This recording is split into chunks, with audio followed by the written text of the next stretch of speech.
formerly was a part of Team Soul before. So I want to see what he brings to the table under the leadership of see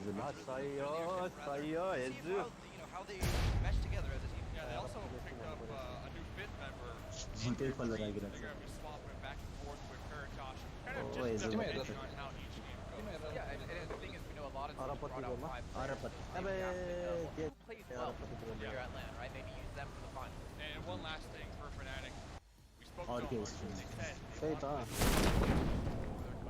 Let's actually, I do want to ask you, Dave. Coming into this Fnatic, how do you give these guys what do you think the ranks will be like? Yeah. I mean, they got the pressure. It's on them right now, especially compared to the group stages. Some of these squads, they had the opportunity to participate in other events. Hopefully they come in here, surprise everybody, because they definitely will have a target on their back here because they're such a large name. INS right now as they do come up on stage. I am so interested in talking about these guys because of the fact that they placed 3rd recently in PMIT, so I do want to see how they fare. They have been a squad that has been so dangerous game, and they are one of those more aggressive squads. Having said that, they haven't really found a lot of that consistency that we need to see from a tournament-winning team. But I'm hoping that they out. Maybe we'll see a better, more flawless kind of play style from them coming out. We don't really know what to expect from any of these teams. For them to refine their own strategies and like the 10 days is a lot of time, and I think different tournaments, a boot camp can change around a team. Yeah, I mean, we were speaking to them yesterday, like you said, the confidence from the squad is just, on a top-notch level, 100% right now. Enemies ahead! Which group are there? They're in left side. So, I mean, so we'll see them later on. Enemies ahead! Enemies ahead! There's a lot of players who came in from back in the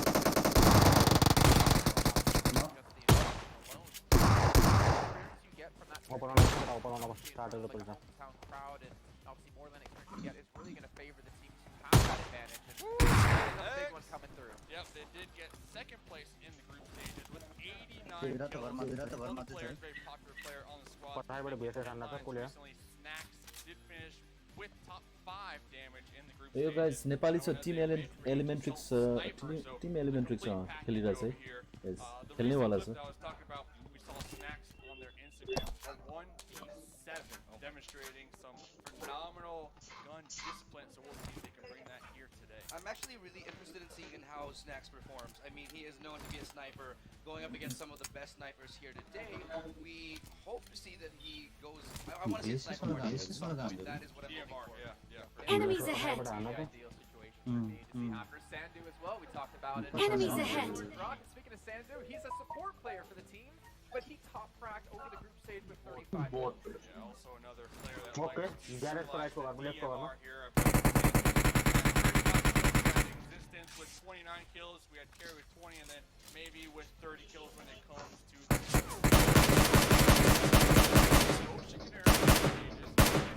And then the most important part of that is because of the points being reduced for chicken dinners, kills Enemies ahead! so much more weight and they're so much more important. So for me, this definitely goes into the favor of those teams that like to play aggressive, that like to take control and to definitely contest certain areas. Teams like Orange Rock who definitely for those high pride games. I'm expecting them to perform a lot better. Maybe that's what that Orange Rock needs to win that tournament. Well, and on that note, do teams want to play as aggressive off the bat, or do they want to play more passive? Again, you only have 8 actual games to play, so you don't really have many mistakes to make. I think you have to.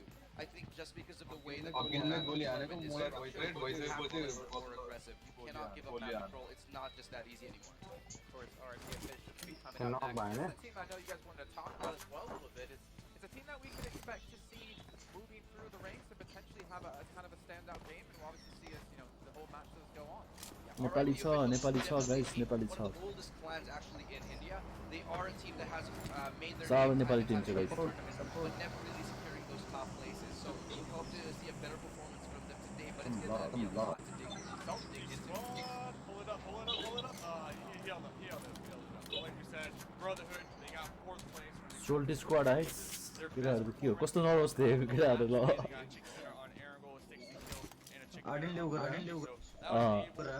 Watch party. Next squad popping out. Team So. Okay, the thing with Seoul for me is I definitely consider them to be one of the favorites. I don't know if I'm going to say that they're the favorite to win this thing, but with the acquisition of Clutch God, who is an absolute monster, and under the leadership of Mortal, I definitely think there's a very big chance they can win this one. As we've been talking about them. Daniel.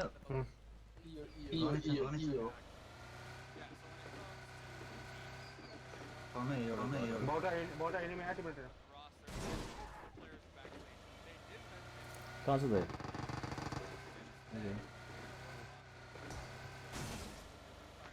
यस्तो भन्थे मसँग सहयोगको मौसम त्यस्तै छ एउटा बल्ल भेट I just want to point out that I remember Seoul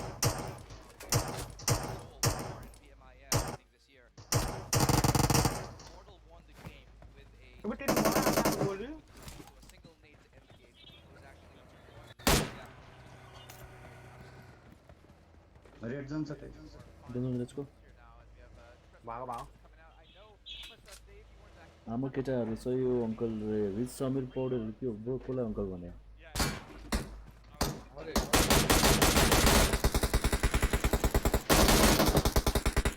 अरे गाइस सिंगल ट्यापमा हुन्छ अनि किन स्प्रे हान्ने केटाहरु डोन्ट वेस्ट बुलेट्स मलाई रेड जोन लाग्यो फिल भएर ग्राम ल ब्रो यो ढ्वाङ कता राख्यो ब्रो हामी गेम खेलिरहेछौँ नि त ओइ मार्क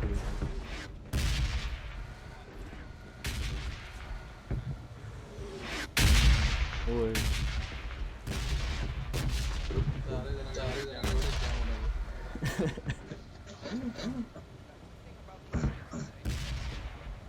माइक्रोफोन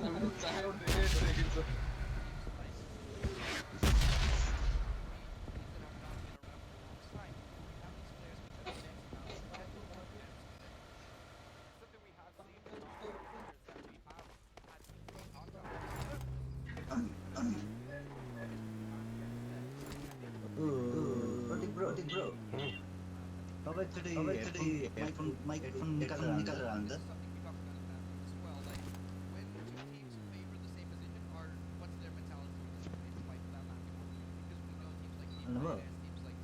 को त EX देखेको छैन यार मैले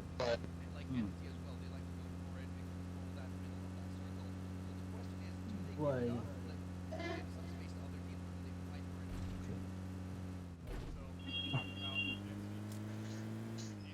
Let's go party, guarding.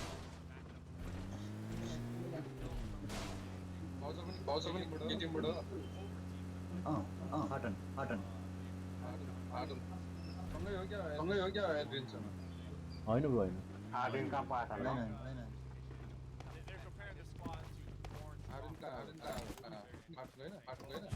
होइन नि bro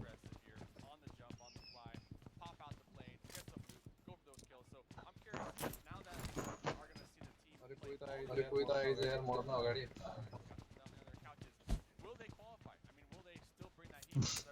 I need some 5.6 guys. Negative kind of game is one of the things that have hindered Orange Rock in the past, especially coming from PMIT, where they always started off strong and eventually with their lead ended up. The reason for that might be a little bit more tentative when in fact it doesn't work all for them. Their playstyle is definitely more suited to going aggressive. That's what we hope to see them do. Orange Rock definitely a favorite here. You mentioned they got first place in groups. They played in the India tour. What, a couple days ago they got second. मेरो नाम हाल्दैछ ASL अस्ति स्ट्रिमलाई भनेको हाल्दै थियो यो कोही खेल होला नि एएसएल बहुत सारे हाल्दै मलाई त त्यो भन्दा पनि हाँसो लाग्यो अस्ति अरबपट्टिको स्टोर छैन कसले बनाएको मेरो नाम राखेर पुरा स्नाइपिङ गरेर बसिरहेको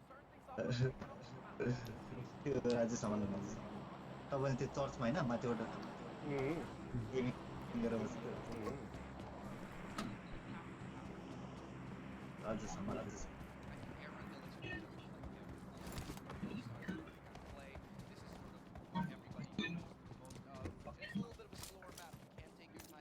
मसँग 7 को बुलेट टर्नै छ गन चाहिँ छैन guys Yeah, I'm trying to look. Aaron, we're gonna have it in the first game here, and then we're gonna see it again tomorrow. Rajesh Samal means political chale ho.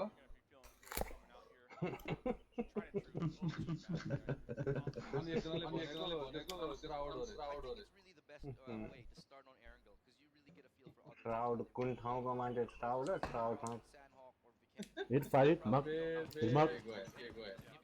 Any Yeah, I mean, you mentioned boot camp is gonna be a hot spot. So I'm curious. Kind of, hovering around there in their parachutes, but then seeing, okay, there's two squads. We're gonna have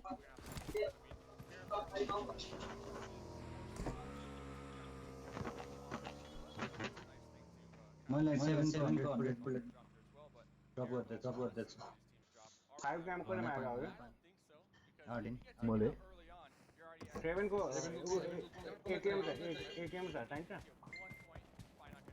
I got supplies. No, Seven okay. कसलाई चाहियो गर्नै छैन एकेम छ भन्नुभएको तपाईँले कहाँ छ म लिन आउँछु 135 दाम हुन्छ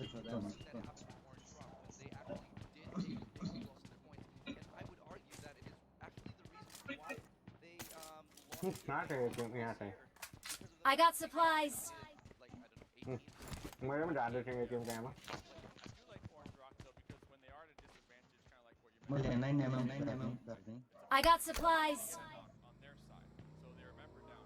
They don't get aggressive like other teams. They don't try to clean the आर्डिन किन 5 ग्राम चाहियो भने हैन कि Alright.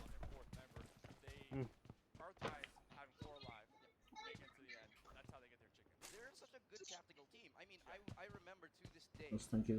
how they won the first game, I think, of PMIT on the day. They camped on this Harry Potter tower and had just mob. कसको कहाँ bike बेट्टे राख्ने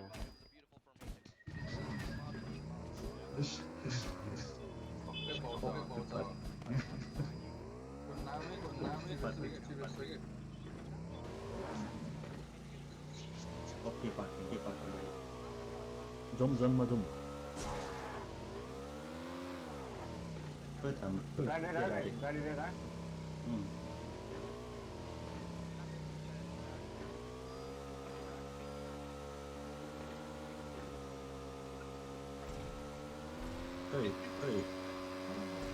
बाइकमा आउने हो यहाँ बाइक लिएर आउँ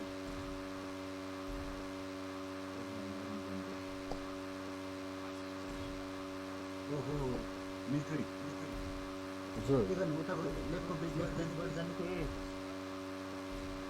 गइसक्यो भाइ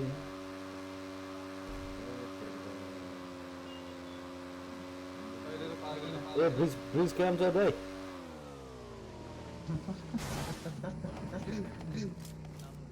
क्याम्प छ गाडी आयामा आया हार्डिन क्याम्प हजुर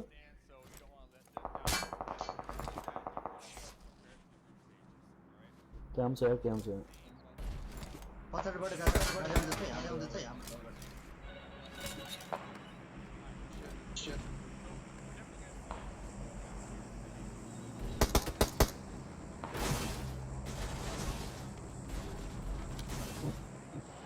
पछाडि गाडी आइरहेछ होइन खोइ त्यो गयो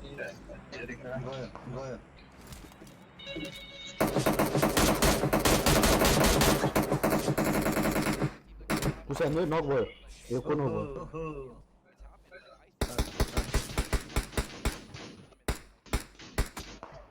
खाए ए आज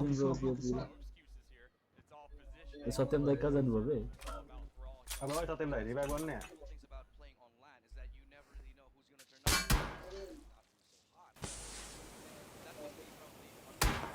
सत्यम दाइ डिसी भएको डिसी बट होइन त कहाँ गफ गर्न लाग्छ मलाई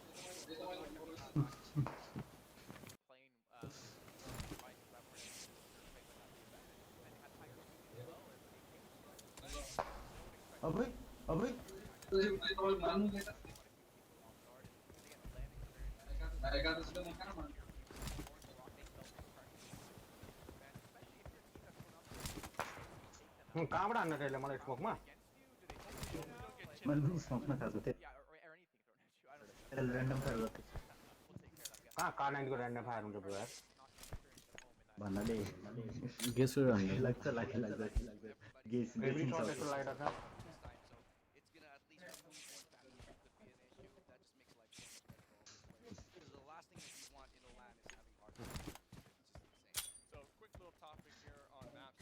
के गर्ने हामी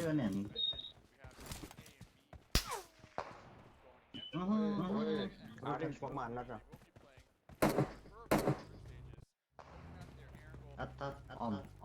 ल माकुरी एउटा तल रहेछ यार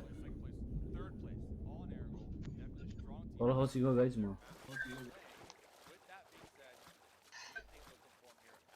आर्टिन तल हो तल खसिया तल पनि छ कुरिरहेछ एकजना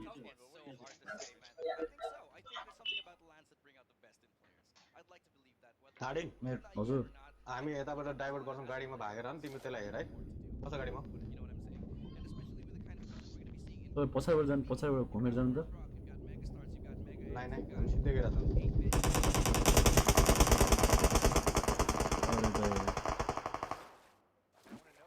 निस्किने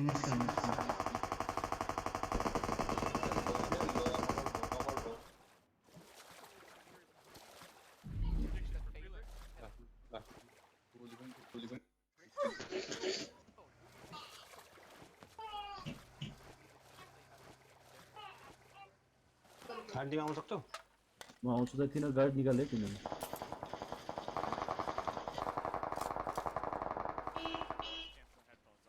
सिनेन ब्रो गाडी पड्काइदिनु पछाडि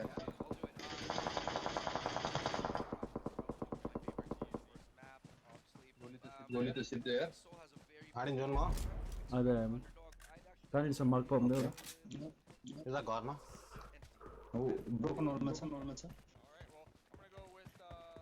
तपाईको लेकमा ओके आई सी देन लेकमा ओके देखेँ अम छ त्यसमा हजुर नाइस आर्टिन nice Where's the Fanatics? I was expecting the Fanatics on it. They booped. Well, that's my number one, but I don't want to PM anybody. Alright, well, ladies and gentlemen, it's time to get this आर्टिन smoke देऊ त underway. Let's head over to स्मोकै छैन Alan भाइ and Blank. एउटा रहेछ एउटा दिए है त्यहाँ लिस्टमा बस म लिस्टमा बस न भागौँ यहाँबाट हामी फाइट लिएर कामै छ नि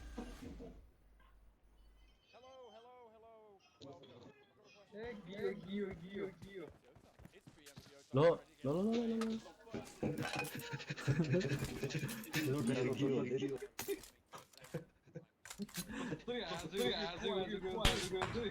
ए हान्यो मामफुली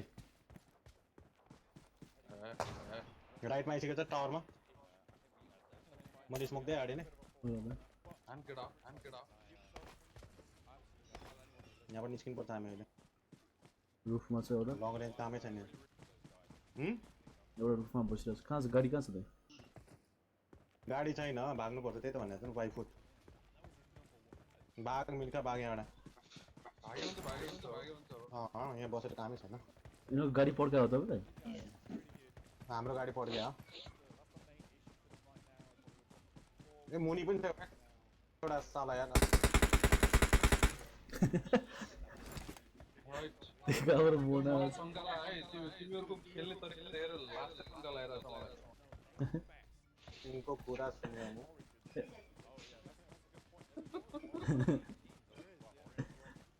1000 मिटर छ दाइ गइहाल्यो इन्जनले सीधा इंडियन मार्टोमा ल सरी क्या सबैजना स्क्वाड कहाँ मर्नु यहाँ भागिरहेको हामी ओके आई फाउन्ड अ बग्गी हैन त्यो पछाडिको कि अघिको तिनीहरू त भाग्यो होला जोनमा अब तिनीहरू भागिरहेको छ लिएर भयो मबाट आउनु न दाइ बग्गी भयो बग्गी पठाए तपाईँ दिन आउनु न के आउनु तपाईँ पछाडि त हुनुहुन्छ 100 मिटर पर छ नि त ब्रो ओके ब्रो ओके आइम कमिङ अब दुईजना ये बंधन तो भन्ने हो ये बंधन तो NX का है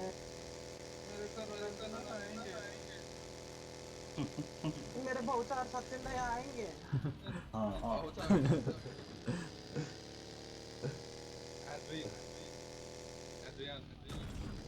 मरेको देख्दैछन् त मरेको हुन्छ तिनीहरू अनि दुईजना तपाईहरु मर्नु भएको छ अनि मेरे बहुत चार साथ दिन आएंगे नाम झुकेको हाम्रो सरले मलाई चाहिँ आर्टिङ हुन्छ नि के हो ए मेरा बहुत चार साथ दिन जैसे आएंगे खतम ब्रिजमै सिधै कभर फायर ब्रो त ब्रिजमै बसेछ नि त मैले कभर फायर चाहिँ दिएको बिट भइदियो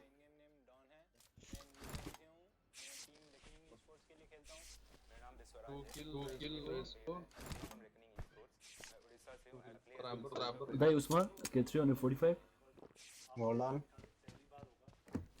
अर्को घरमा जानुपर्छ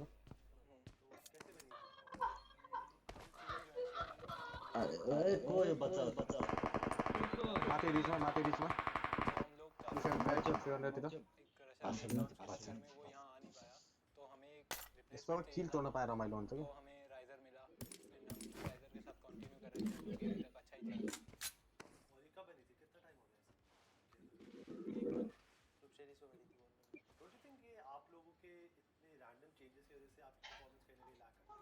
ग्रुप स्टेजेस में हमारी परफॉर्मेंस थोड़ी लैग करी थी और हमने उस पे मतलब जो हमारी प्रॉब्लम थी अरे विजुअल नो विजुअल और दे हेवन कहां आ रहा है लेकर आए हैं जो हम यहां परफॉर्म करके दिखाएंगे बस अब इससे पहले मैं किसी टीम से बात कर रहा था तो कोई कहते हमें 12 दिन हुए खेलते हुए 12 दिन अब ये टेक्स म के गरौँ भाइ फाल दिन्छ ये टेक्स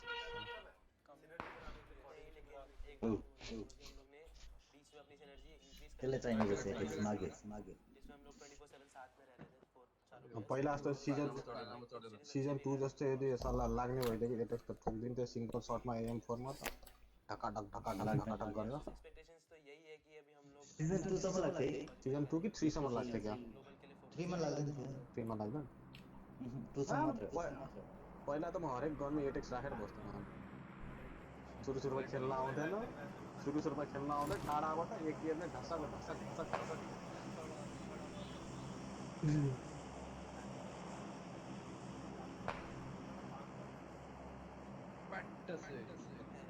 नो यही छ के यहाँनिर छ रिच पारी छ के माथि हाइटमा छ ड्रप यही जरे नजिकै Enemies ahead. ठ्याक्क त यहाँ छ हेलो सरी हेलो 300 बाट हान्दा त अहिले कहाँ आउँदा जोन हाम्रोतिर पर्छ अलि अगाडि जानुपर्छ अगाडि हामीले अगाडि घरतिर भन्दा माथितिर जानु अगाडिको कम्पाउन्डमा रिक्स हुन्छ हामीलाई छोरा चाहिँ पर्दैन होला जोनहरू जहाँसम्म तिम्रो यो तिमीहरु यहाँ छ भनेर तिनीहरुलाई थाहा रिजोलो फायरिङ नगर्ने नि हामी किन फायरिङ गर्ने त्यसमा जोन हामीले छुन्न है यति भनिदिन्छु अगाडि जानै पर्छ हामीलाई जानुपर्छ बनाएन मैले अगाडि जानै पर्छ भनेर त्यो घर लिने हो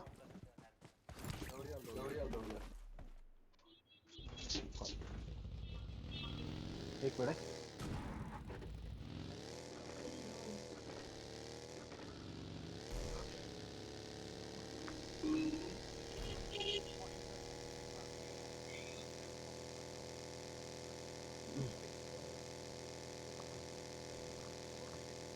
ओल्ड स्ट्रेटेजी आडे ने यू नो नि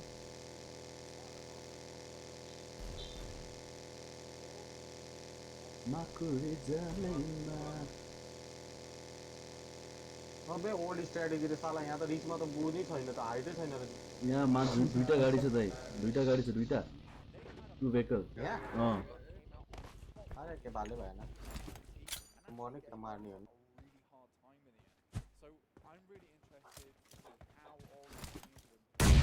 ध्यान दिनु बस्दै हो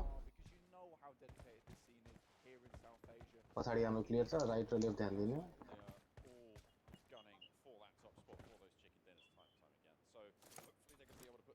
नेडा नेडा गाडी गाडी गाडी आडिन गाडी पछाडिबाट गाडी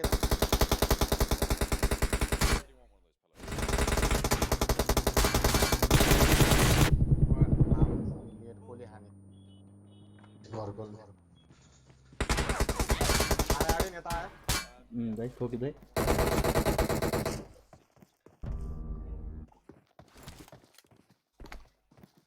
एउटै स्क्वाड हो कि यिनीहरुको होइन होइन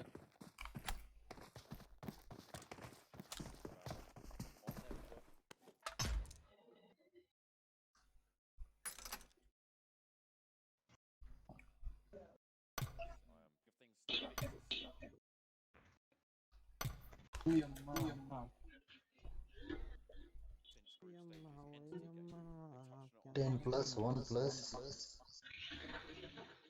Guys, you can tell them my action, man. Watch party हेर्नु जाउँ न वाच पार्टी हेर्नु नबढेको सुरु भएको छैन केटा निस्किनु पर्यो ओके न See you next time. Okay, So, Baucha, Adrian, Cloud9. के भन्छ कि केटाहरूले एड्रिन भन्छ कि आर्डिन भन्छ कि के भन्छ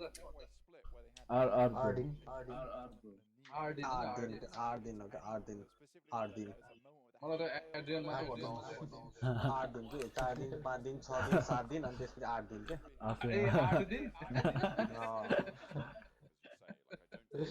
ल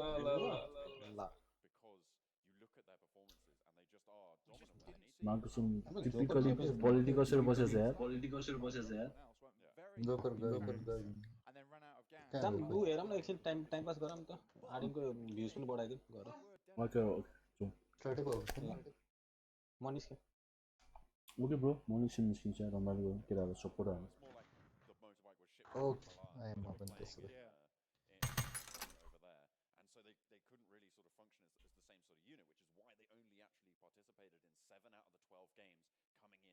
from the group stages. Yeah, that motorbike had mega ping issues. Oh yeah, absolutely. So yeah, it was unfortunate, but they only played 7 games and they still qualified against teams who played the full suite of 12. Yeah, it's kind of ridiculous. But let's talk about a couple other teams here today. Obviously, you mentioned Elementrix before, Nepal team who is representing that's a country there, and they do so well, right? They do so well, and we saw them explode at the beginning of the stage. And then they kind of petered off as we went on. Hopefully they've fixed some of their mistakes there and they are more consistent. But another Nepal team that we have to talk about is Salty Squad, who were ridiculously good towards the end of the group stage. So we have a completely opposite thing going on where they just got better and better as time went on. We saw ridiculous gas station pushes from them. So I'm excited to see what Salty Squad can do. Yeah, it should be pretty exciting to see what they've got up their sleeve, what they've got store for us. So hopefully we're going to be able to get underway relatively soon into the first game of the play-ins. Of course, the top 16 teams from here moving on to those regional finals. Everyone is going to be looking out for. That's going to be 2 days from now. Yeah, you got 0 Degree right in front of you there. Hansing right in the corner. Try and lead his team to victory there. We are going to get into the game very shortly. It's so cool. After casting all these players to the group stages, now seeing them all here today in the dugout, it's an incredible feeling. I imagine for you as well, John. Absolutely. It's very exciting. I'm really looking forward to, like Dave says, the OG map. We've got a wrangle coming up very shortly. I'm going to be interested who locks down Rozok and School and Apps, because in the group stages, nice to Naruto Gaming. Hello, what's up, bro? Rozok and School pretty much all the time, and we had 2 finishes on the little island just off to the east of Rozok. West, sorry. Into the skies we go. Come on, Elementrix. Has set its course. We're going from north to south. Oh, poor TDP ko plan na Game zanda. number 1, it's underway. Can be fun, jump, but there's playing back. There's so many options to all these teams. So kind, but we know what happens with a kind play path. You get a cruel circle coming through. Yes, Naya, very much open. Like we said, everything is very easy to get to here, so there shouldn't be any issues with looting. There was actually a really interesting thing that people were saying on Desta is that the improvements, right? And if you haven't watched it yet, there is the new documentary, Be The One, which details the lives of Mortal, Stout, and Carry from their respective teams. And Mortal's talking about how they're still trying to improve their communication. Smart. Hindi ma god down, no. Hindi ma god no. From the winners of PMIT. So they should be faring a little bit better here. And they did come in sixth, so they were definitely a contender during the group stages. Really great stuff coming out from them. The teams now figuring out where they want to go. Orange Rock actually a little bit split, heading over towards Georgia Pole Way, maybe picking up some vehicles, heading out that way a little bit further so they can rotate better as the circle comes through. Seoul, Central, Central as well. It's going to be pretty kind. So playing past kind Circle, it's very much a great way to start us off. This gives so many options to pretty much everyone right now. Now, the Orange Rock split isn't necessarily something new that we've seen before. We've seen Carry Okay. and flying into the rest of his team very much later. But what we do have here is a lot of teams vying for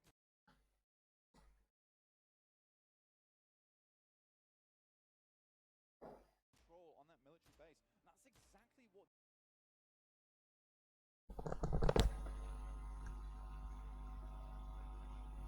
what does happen here on the start of the day.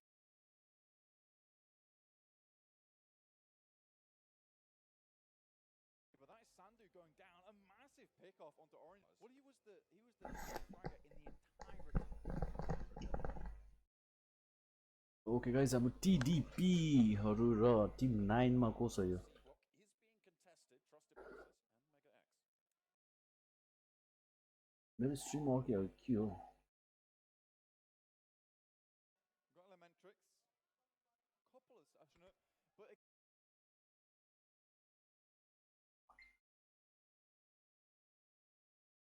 again, this map is all about feeling the other teams out. Like we were saying before, it's been under a month since the last group stage.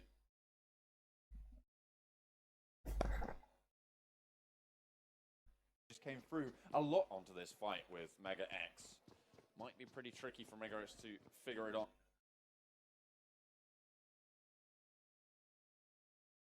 You know what he does a bit? But they seem to be heading westward. As TDP or something. Rolling around as I see the two on your screens, Mega X and Trusted Process. You've also got Mr.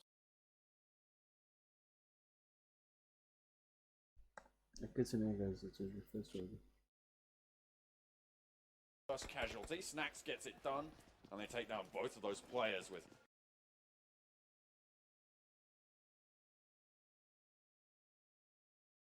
little to no problem. Relative ease there of damage and second highest in kills. They were really, really strong. Snacks also mentioned on the desk as one of the top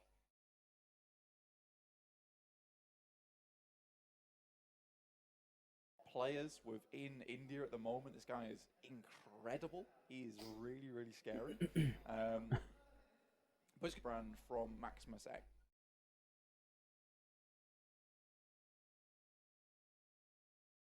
They are now Team Insane. So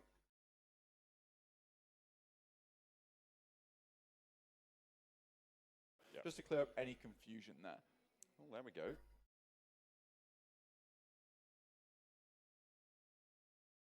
The bro, what's the orky go? Got locations for everyone. That's nice. That's a fancy little graphic coming in. Really. So, Rip Official, they do claim crates where Orange Rock was seen. South Georgia.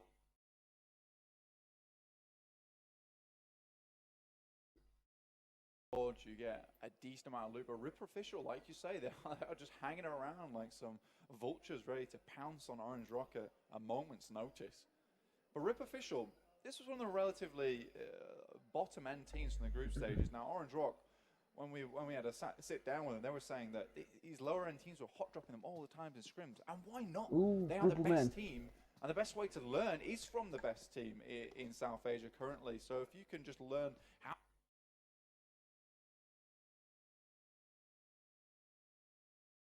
how to hot drop, how to fight against this team, you're undoubtedly going to get better. What it makes for Orange Rock is a very circle can really hurt you. Yeah, it's going to be pretty tricky to try and manage. अरे भगवान कस्तो अड्केको यार That, and that's what we've praised them before for, is keeping all 4 players alive. A similar story for the now Fnatic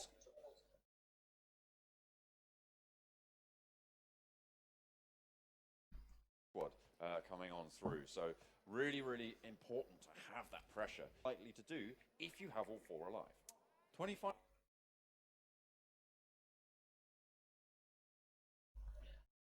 म पनि यो स्पटी राख्नु पर्यो क्या हो Highs of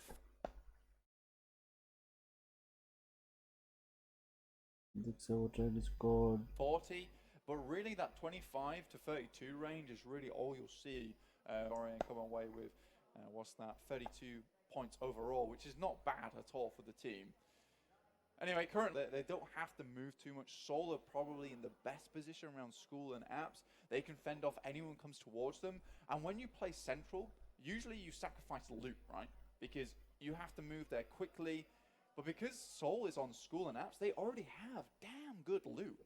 Yeah. As well as a central position. They're really looking good for this game. Bro Streamlab भएको के official channel मा पनि यस्तै हुनेछ official पनि यस्तै हो bro official यस्तो भएको just a little bit do their country proud. Absolutely they can get done. They do have the clout to do it. Obviously coming in from the previous season as winners, they have had a little bit of roster shifty upties. Yeah, there we go. Something like that. So they do have to change something, but as Illustrator was saying on the desk, Clutch God, a really, really strong player, should be able to breathe some energy into that squad. It's a big pickup for sure. And absolutely. It means that Seoul can breathe a little easier when you have a massive fragger on your side as well. I think that's definitely what Seoul were missing. Nice idea. I think they have the leadership coming from Mortal. I think they have some really strong players. Viper is an incredible player, all-rounder, really. And now you have Clutch God on side. You have that extra oomph, which I think they were kind of missing during the group stages. Yeah. ETG Brawlers are currently just south of them on Potato Hill, so they're just scouting right now. It's a very classic rotation for them. But they're the only ones really moving, looking for a home. Mega X currently, Mega Stars are actually on the north side. TDP right in front of us. Yeah, Trusty Process really not having the greatest of times with this early game. They're down to 1 player already. TDP not all of the casualties being on their squad. Their last player remaining alive is just tiptoeing under the bridge. Oh, they got 2. They still got 2. They still got another one over the other side, but really not looking good. They still have to cross this bridge at some point. Guys, small no sabena Discord bhai. हाम्रो Discord guys. It would make sense, right? But they have been pushed now by the circle, and I think that whatever happens next with this incoming circle is going to really define how Trusty Process can make their way out of here. Right now, it's looking pretty dire though. Elementrix though, it looks like they've all regrouped with one another. But it is Team Insane who are currently holding down that western bridge right now. And Elementrix are going to struggle to get in. That's the next circle. It's tough for all these players who are currently on Military Island. And it's not so far away from these bridges that these teams have to move quickly. They can still hold this down. The question is, do you want to take a few casualties in doing so? I'll tell you who this is actually quite good for, is Orange Rock. It's already pushed people over to the east, which means that they can play a little bit harder on the edge. And as an aggressive team, that kind of favors them as a play style. They will be able to take those fights at their behest, and they will be able to just push on through and see what they can find. And as we say, they've got the fragging chops to do it. Oh, definitely. Now, I think they Discord over here, they can come just straight through ruins. And then move their way, and there is so much cover ahead of them on the eastern side in terms of the buildings from school and the outskirts of Rozhok. They're going to have a nice and easy time getting through there. Team Insane are opting to leave early. Godlike also moving up from Milta into Shelter area. So they're going to have, it's not a massive amount of cover for them, and most teams will hear them now on the vehicles as they make their way in. But we have a huge cluster dead center of the circle right now. Getting a little bit tethered on the rotation. ETG Brawlers spiking out from their compound, trying to spot out a couple of things to do, and that's going to allow 8-Bit to know that they can't find any sanctuary over there. They're going to have to find another way to hold themselves alive. So Orb down there really giving Trusty Process a really tough time overall. Now Orb is one of the teams that I saw, and I was like, wow, this team was really improved since the beginning of group stage. Towards the end, we saw players like Mazik, players like Max Cash just doing absolute work. So it's super interesting to see. And Mad Dog has this weird ability as well, where he's just able to hide in plain sight. So hope we see a little bit more of that. He becomes the ground. He becomes the cover. He needs nothing more than a few blades of grass. Yeah. That's all he has. But the Mega Stars just peppering over towards 0 degree. This is sort of standard compound play, and actually it's something that we saw last season over in India, when it was the Indian region, now in the South Asian region. These teams actually really quite heavily favor a compound style moving into these play-ins. So it looks like they're falling back on that just a little bit. I do like to see some terrain play, especially on Erangel. There's a lot of really strong hill cover, a lot of really strong positions that you can be holding. But going back to the basics, that has its benefits too. You can really sort of feel comfortable, and maybe to start us off, they're just getting into it. They're just opening up their land breathing coming in. It's a special way you have to breathe. It is a particular technique. Obviously, if you're at home, one of the many forms, you do need to breathe in a very particular way.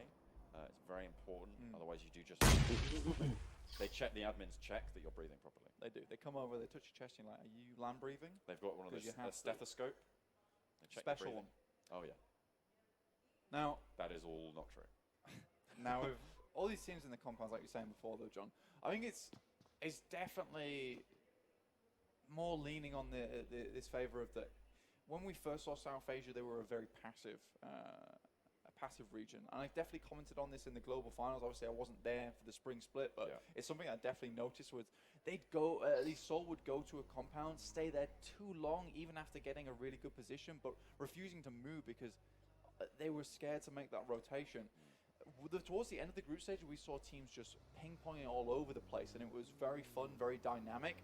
But here, I do not blame any of these teams for playing a bit more passive right now. They're feeling everyone else out. Like I said, it's been over a month since these teams have played together, excluding scrims. So it's very, very interesting to see how this will pan out.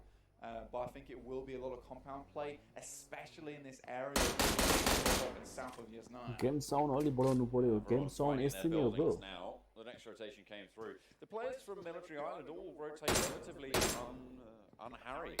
It's almost a miracle. Everyone now crashing into the areas, as you say, around school, around Yasnaya, finding their just finding the footing, really. I think that's what you have to do, especially if you're on the back foot coming up from. Looking for a foothold, looking a bit of terrain to call home. That's what's going to be most difficult, especially with all these teams using that third-person perspective, hiding out in the compounds, ready to pounce on you as soon as you appear. See if they can just spot you out. Obviously, NEXX is one of the stronger teams coming in second overall from those group stages, doing a lot of work. But 8-bit, they get found out by the ECG Brawlers. This is two teams, as we said earlier, were vying for similar areas on the map. Seems like they've come to loggerheads now.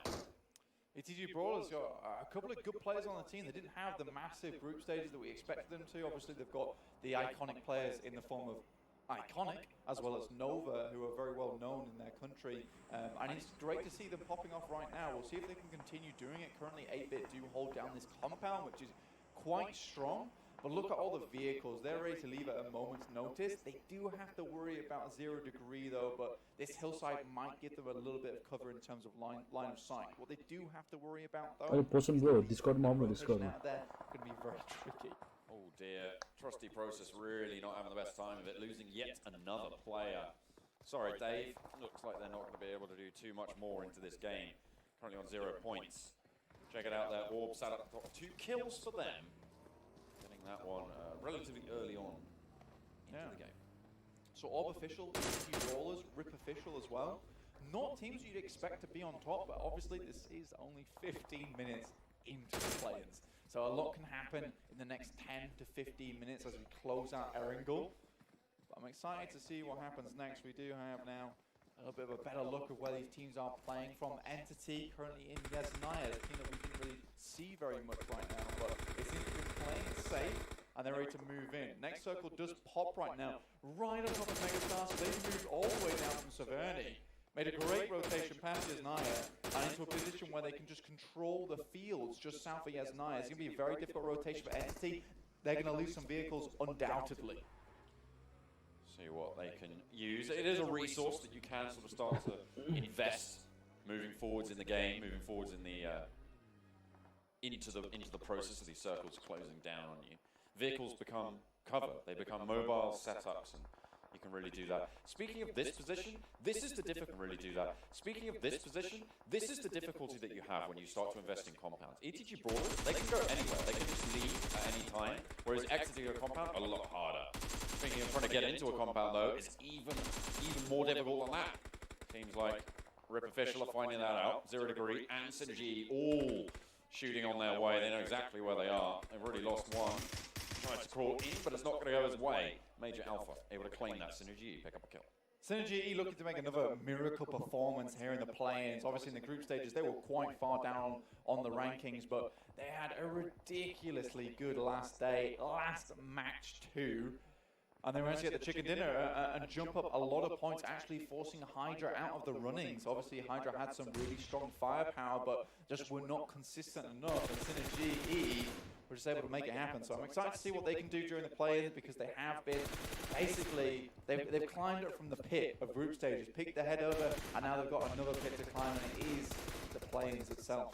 They've gone for one to escape on out, and actually somehow he's managed to get away with it, getting all the way away, and ETG Brawlers still shooting onto Orb. Rip Official now 2 players left in the shack.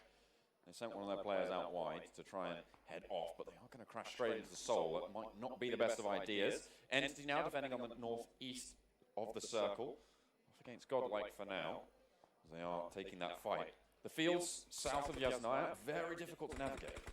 Yeah, I think that's why you're seeing most of these players congregating around the southern side. There's a huge hill here. Well, not a huge hill, but there's definitely terrain that undulates that you can play around, which is nice and easy. Soul currently still on that western side, very close to Legend from Rip Official, who's doing either some outstanding scouting or very much far away from home. Yeah, he just sent away. He was the guy who managed to sneak away from that shack in the US. Yeah. Somehow. Orange Rock, they are the ones who are gatekeeping Soul right now. Soul either remove Orange Rock or have to slowly creep into this circle. There's really no in between there for them, because on the northern side they're met by a river and very much open ground, which Orange Rock will definitely see them moving towards. But again, we're going to look back on our screen. We've got this 3-way split between Orb, Synergy, and 0 Degree. But that's a nice shot from ETG Brawlers onto Pansing. Oh, double knock coming out from Synergy E, and really not having the best time of it. Trusted Process eliminated in 16th, ripped down to very minimal force right now. Not having the greatest time. No, not at all, John. Very, very unfortunate there. It's just Legend, I believe, who is left. And Synergy basically cleared out all the players in the shack. So Legend is the hope that goes forward. See what they can do. That is a really healthy shift for a lot of these teams. It's actually going to be really tricky for Entity particularly. They're going to have to cross the open fields. You can see they're mounting up already. Might crash into Synergy Retribution. What a gift, though, for ETG Brawlers. We were talking about this, that they had to leave. If they had to leave there, they were going to be fired upon by at least 2 free teams. Now, they can just set up right on the top of this hill with the nice little deflates they'll create from those vehicles, which they really won't need anymore to rotate with. They're already doing it now. Controlling it. Elementrix taking a little bit of punishment. Moving on forwards. As these 3-way splits getting shut down. The Megastars have spotted them out. Mr. Yoshi still going strong though. So we'll be able to get there. Godkill trying to strafe across. We'll be able to get out of those scopes for now. Kisley not quite able to finish it off. Yeah, just pat himself back in cover. A little bit scared. He's out in the open there. I mean, a lot of the other players are, but these are some nice shots coming through now to Mega X, who are taking some serious punishment. Megastars really controlling this round. They're right on the northern side of this next circle. They do have to move in a minute. So, take a little bit of a fight. Clutch God down. As Mortal falls as well in the battle currently with Retribution. Trying to go out wide. Clutch God has been revived, but Viper takes his place on the floor. In goes Regaltos, goes for the spray, will get shut out as well. Now it's just Clutch God. He falls, and it's Soul down and out in 15th. Unfortunate there. Mortal trying to make something happen, but I really think it was impatience. They were desperate to get those players up inside, and I think what they could have done is waited it out behind the car. and went for that refrag again and then picked up the player on the floor. Instead, they rushed all into the building, hoping to keep all 4 players up. But you know what? It's unfortunate. Soul, they are a family, and a family dies together. Well, they all go down. Only 1 point for them. Not going to be super happy with that, but it's a little bit of a scuffle going around the garage at the moment. 0 Degree have the ground floor. RV? Oh my lord, you got to sprint on him, but it's not enough. No, he is going to get shut out, and that's Orange Rock losing yet another player. They're going to get eliminated as well. Down in 14th, it's Orange Rock. Top scorers from those group stages, but here in the play-ins, they're getting shut out early. Entity as well, having a rough time of it on the northern side now. Already 2 big names now. You got Soul, Orange Rock, like say, John. But this is a mega fight going on here between 0 Degree, Mega Stars, and Zero. It's just incredible. So I think all these players now trying to make their way in past the road, like Entity, they're going to have such a serious problems getting in here. Everyone really struggling. You can see the players are starting to drop like flies. It's Zone 5, which I lovingly refer to as the Thanos circle. Half the lobby just disappears right before your very eyes. Down to 35 players, 11 teams as Entity get eliminated on the northern side. They won't be putting up the numbers just yet. ETG Brawlers are so happy with the position. Look at the 360 degrees that they have around here. 0 Degree, they have a nice little compound, as do 8-Bit right now. Wow. But this is the fight that I'm really looking at. Mega X now out 2. So many teams going down. We're down to 9. 0 Degree in one of these buildings, just opposite Synergy Retribution. We're still going strong. And really, the heavy hitters so far, I'd say, have been eliminated in this fight. So it is very much up for grabs to try and strike out early here in the play-ins. Yeah, 100%, but now we're down to the teams that we just did not expect to be sticking around this long. We were looking at Soul, we were looking at Orange Rock, we were looking at Mega X, all 3. The big 3 is now out here from these groups. The team that Dave actually predicted here, still in though. Dave's the only one with the horse in the race at the moment, over on the desk. 8-Bit, 3 players alive, still going strong. See what they're able to do. ETG Brawlers atop their hill, very much remaining dominant with some oversight here, getting a lot done, controlling these rotations, insane as well. Just on the off chance, trying to displace them a little bit. Really, they only have to control the rotations closest to them, and currently that is 8-Bit, because everywhere else, if you try and scale this hill, other teams will be shooting at you, and that will give the alarm bells for ETG Brawlers. So they've got guard dogs all around them, just barking at the teams coming up the hill. So there's such a strong position right now.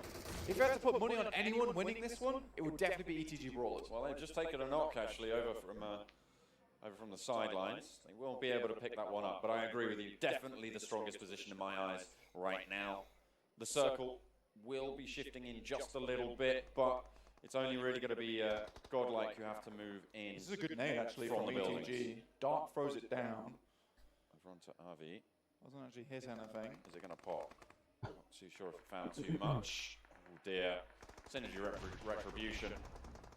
Not having the best of time. The nade's coming back from Insane though. Oh no, 8-Bit nade themselves as well. That's disastrous. The problem with having such a strong position for the ETG Brawlers is there's 7 other teams all looking to try and take it down as well. Everyone else wants this right now. Godlike, they're almost definitely donezo here. 0 Degree have a great read on them. Now they're all going to flood out and try and clear these players in the back. Great shot from God there. Going to be able to take one down. 0 Degree continuing to push on forwards as teams get eliminated. That's Mega X going down. 9th place. Synergy Retribution down to 2 players. ETG Brawlers atop the hill with all 4 alive. One of them is down. Pro10 on a sliver of HP. This man is on life support right now. We'll see what he can do with it. First kit does get applied. Wonderful play from 0 Degree though. They know there's players behind them and players in front. So what do you do first? You always clear out the backside before you have to move forward. You never want to get stabbed in the back. Next circle pops. It goes over towards Megastars right now. ETG Brawlers are just a little bit out of it though. Just a little bit. They'll have to make something happen. 8-Bit still in it as well. Just behind them. So speaking of the strategy we were talking about before, Blank, ETG Brawlers have to be careful of 8-Bit's position. Not only that, they have to be worried about Insane. Whose fight do they take? There's so many players around them right now. Insane have some good sightlines onto them, as do 0 Degree, but now they're cutting them off with their own smokes. They know they have to make a way in. 8-Bit down here, though. Oh, what a spin! Oh, it's just Ash. He's got to go for the spray. Is not going to be able to convert. It is the ETG Brawlers to wipe them out. They're continuing to reign dominance from above. Only one is down. They'll be able to res that one up. And we're down to 6 teams now, Blank. Sangwan had such a swivel on his head there to catch that player out. Synergy E have found themselves a nice little position. The 2-2 split, I am really quite happy with right now. Strider and Major Alpha can provide so much cover towards the 2 players currently in that little ditch over there. And they're just going to control that space. Team Insane have a good position here to play spoiler, though. ETG Brawlers have a little lip of their hill to play from. So really, everyone's got nice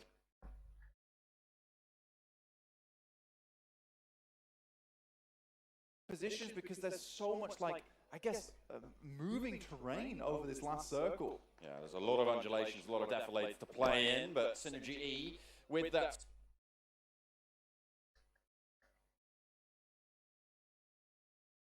sort of split positioning at the moment, controlling so much of it. They really displaced the ETG Brawlers from that hillside in quite dramatic fashion. It looks like ETG Brawlers are going to break out wide as well. They know that Insane have just been knocked once, so they are down to 2 players alive and kicking. 0 Degree going to catch a little bit of lead as well. There's everybody now vying for this push.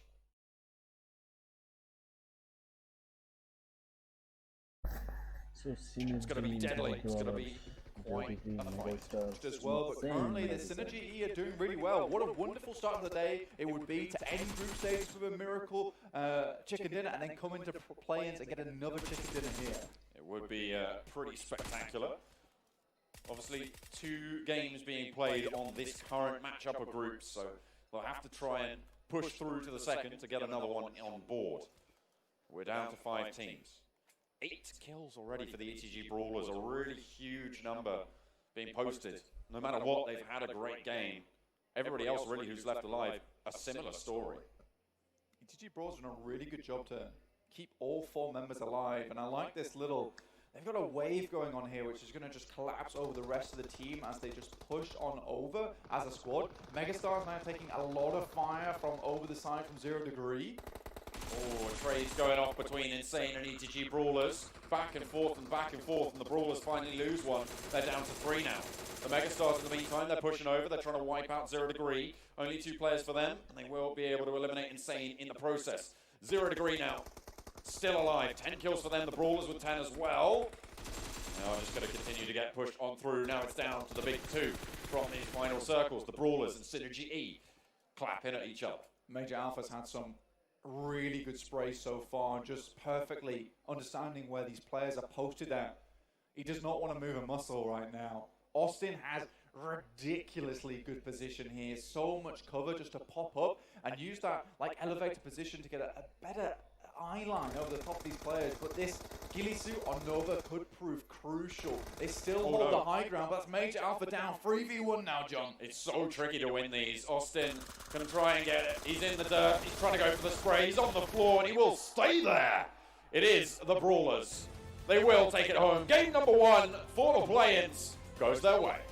Look how happy these boys are right now, and it's not the team that we expected to come out on top, but here they are today. What a wonderful performance from them. I said in the beginning, they definitely didn't have the performance they wanted in group stages, not the one I expected at least, but here they are bringing it in the Playins, John.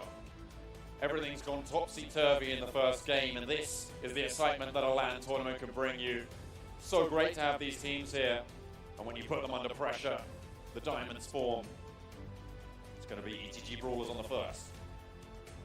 It's crazy here though, John, because it's funny to see, because Dave mentioned on Death, the LAN jitters, but some teams, they get the LAN power boost. Oh yeah. Some of these teams love to be in the limelight. They love the cheer of the crowd, and they bask in it. So very, very well played to ETG Brawlers here. Similar to Synergy E, I think they took a really good position. The 2-2 split was bold, but I liked it.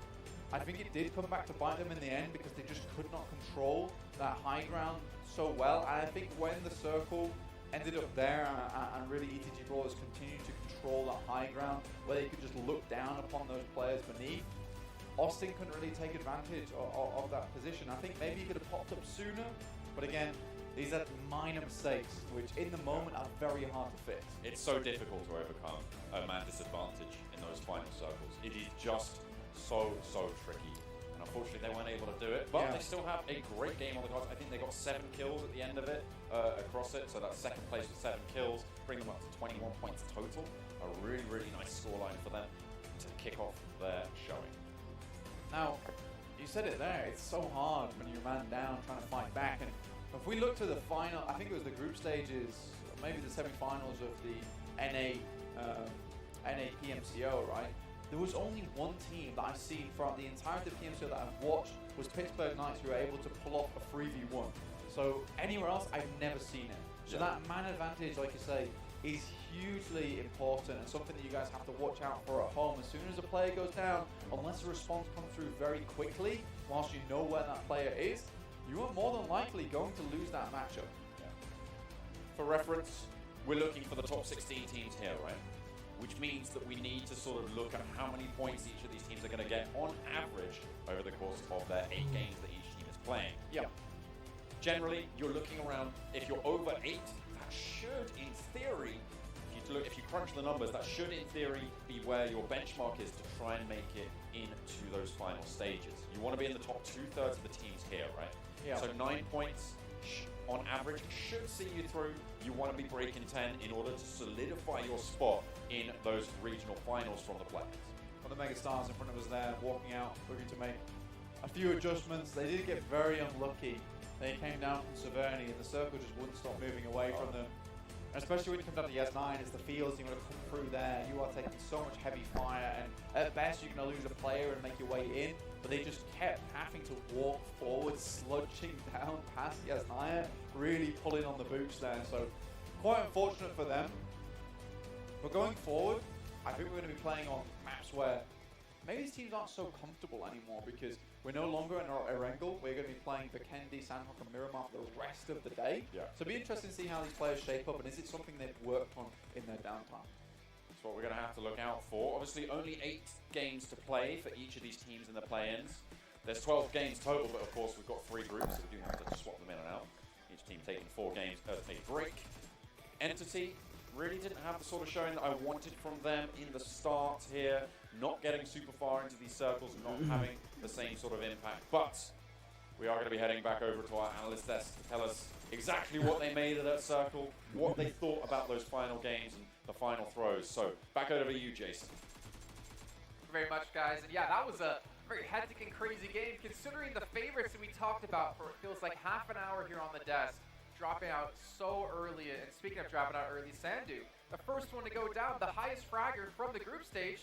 He didn't make it past the first couple minutes. See, when you take a loss like that as Orange Rock, it's really difficult to recover. And especially if you're a team like Orange Rock that relies on having 4 people onto the very end, they have the system that they want to keep going. But if you take somebody, if you take Sandu out of the picture that early on, you're going to struggle for the rest of the game. And we clearly saw that. They got out second out of everybody else in the whole game. Yeah, so checking out these highlights real quick.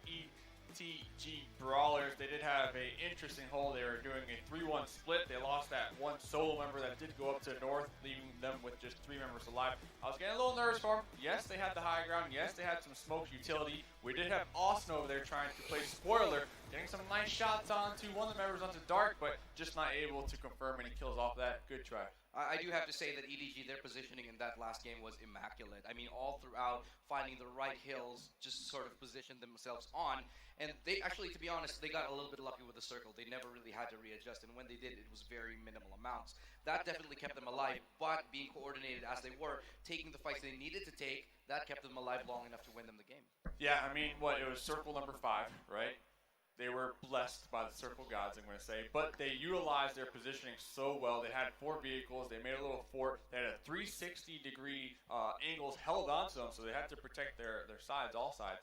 Then we kind of saw them play King of the Hill, I want to say. What was it? There was Insane, SGE, and 8-Bit all trying to kind of get up there on top of the hill. They were doing a great job of keeping them at bay, making sure they don't push onto them. I believe that was the play that kind of secured them the kill, because after that hill secure, they were able to move on into late game with 4 alive.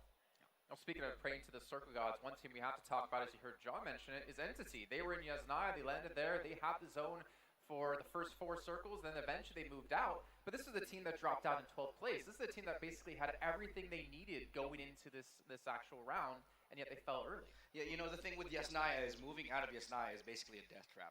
You have all those wide open fields, and I think the only thing you have to cover you is a Harry Potter tower here and there, and maybe now and then a hay bale. That's it. Everything else you'll have to have vehicles. Aside from that, you're sitting ducks. That's basically what happened to them, and unfortunately they took a loss so early on. So talking about taking losses, all right? They went out in 12. Trusty Process, one of my squads I was looking for, getting taken down in 16th position there. Unfortunate. Yeah. But I want to say, game number 1, we had 4 squads drop military base. I mean, that's kind of unusual in my opinion. But let's go check out the leaderboards. Here's first through 8th place, ETG Brawlers getting 33 points, 20 replacement, 13 kills in game number 1. That's a lot. I mean, those kills are immense. Basically, you're almost winning a whole game right there. It's almost a chicken. It's almost a chicken dinner, exactly. I mean, Synergy, they're not that far behind, but the fact is that because of the amount of kills and placements that they got, they're actually separated by 12 whole points. That is a lot of points. Now, in 3rd place, 0 Degree. They got 10th for placement points, 10 kills. I'm going to call them the Dream Crushers out here in game number 1. They held such a phenomenal compound. They were able to keep Orange Rock from crashing them, all right? Yes, Orange Rock, they only had 3 when they made the crash, but they took them out. And then, on top of that, they also took out Soul. Yeah. So they were crushing Dreams in game number 1. They're the giant killers at this point. Exactly. It's so interesting to me that in this one position, when you have Team Soul and Orange Rock in one place, neither of them come out on top. Usually you'd expect to see one or the other, but that's definitely not what happened. They got taken out in the compound, and to be honest, I'm not entirely sure what happened with Soul there. You did mention it. I want to go back on it. Mortal charging into that compound all alone without any backup, no potential for trades. That's a very big question mark for me. He had the flag. He's like, follow me to victory! And everyone's like, did that guy just Leroy Jenkins into the whole place? Leroy! Well, yeah. I mean, speaking of Soul, speaking of Orange Rock, one thing we're not seeing on the top 8 is them. And we're going to have to go to the second page of results to actually see them currently. And Soul, Orange Rock, Trust the Process, all tied currently for last place. Yep, I mean, they got 1 point for placements because if you can recall, 11th through 16th will be getting you 1 point. We do see Rip Official Entity above them because they did get 1 kill. Elementrix with 1 kill as well. 8-Bit with 5 placement points, no kills, and then Orb Official, 3 placement points, 2 kills. I just have to say this is a really interesting way to start the day with everybody we expect to be on top of the very bottom, and I feel like this might have something to do with the fact that everybody tried to play their own play style. Everybody wanted to play aggressive. We saw teams drop in military base. No one wanted to compromise, and I feel like that's a lot of the reason why we saw so many skirmishes earlier on. Yeah, so we saw it was Orb. They were down there at the bottom leaderboard, but I gotta say, you know, they used the unfavorable circle, right, because they did drop military base, but they were proactive with it. They went and camped the East Bridge. So they still got taken out early, but they were able to get a couple kills in the process. I believe they ended up taking out 1 or 2 from Trusty Process. So that goes to show you how important these kills are because they were able to outplace those squads that went out before them. I think they bridge camped them at the very start right there. They lost 3 on the side of Trust the Process. And so it just goes to show that still bridges are being camped. It's not just in pub games. And then Insane was camping the West Bridge. So regardless, I mean, both bridges were camped. Maybe you could take a vehicle, kind of just hope and pray that the aim's not on point, or take a boat. We didn't see any boat play, which I was actually surprised about. I guess maybe the time was pressed over here in game number 1. Well, speaking of game number 1, let's actually take a look at our top 5 plays of what went down in that first match, because we obviously had quite a few of them. And one thing I want to mention while we're looking at some of these is the fact that UTG Brawlers, they finished 15th back in spring. Still keeping the same roster. They were 19th in groups, and they come out to win the first game of the day. That's a fantastic start.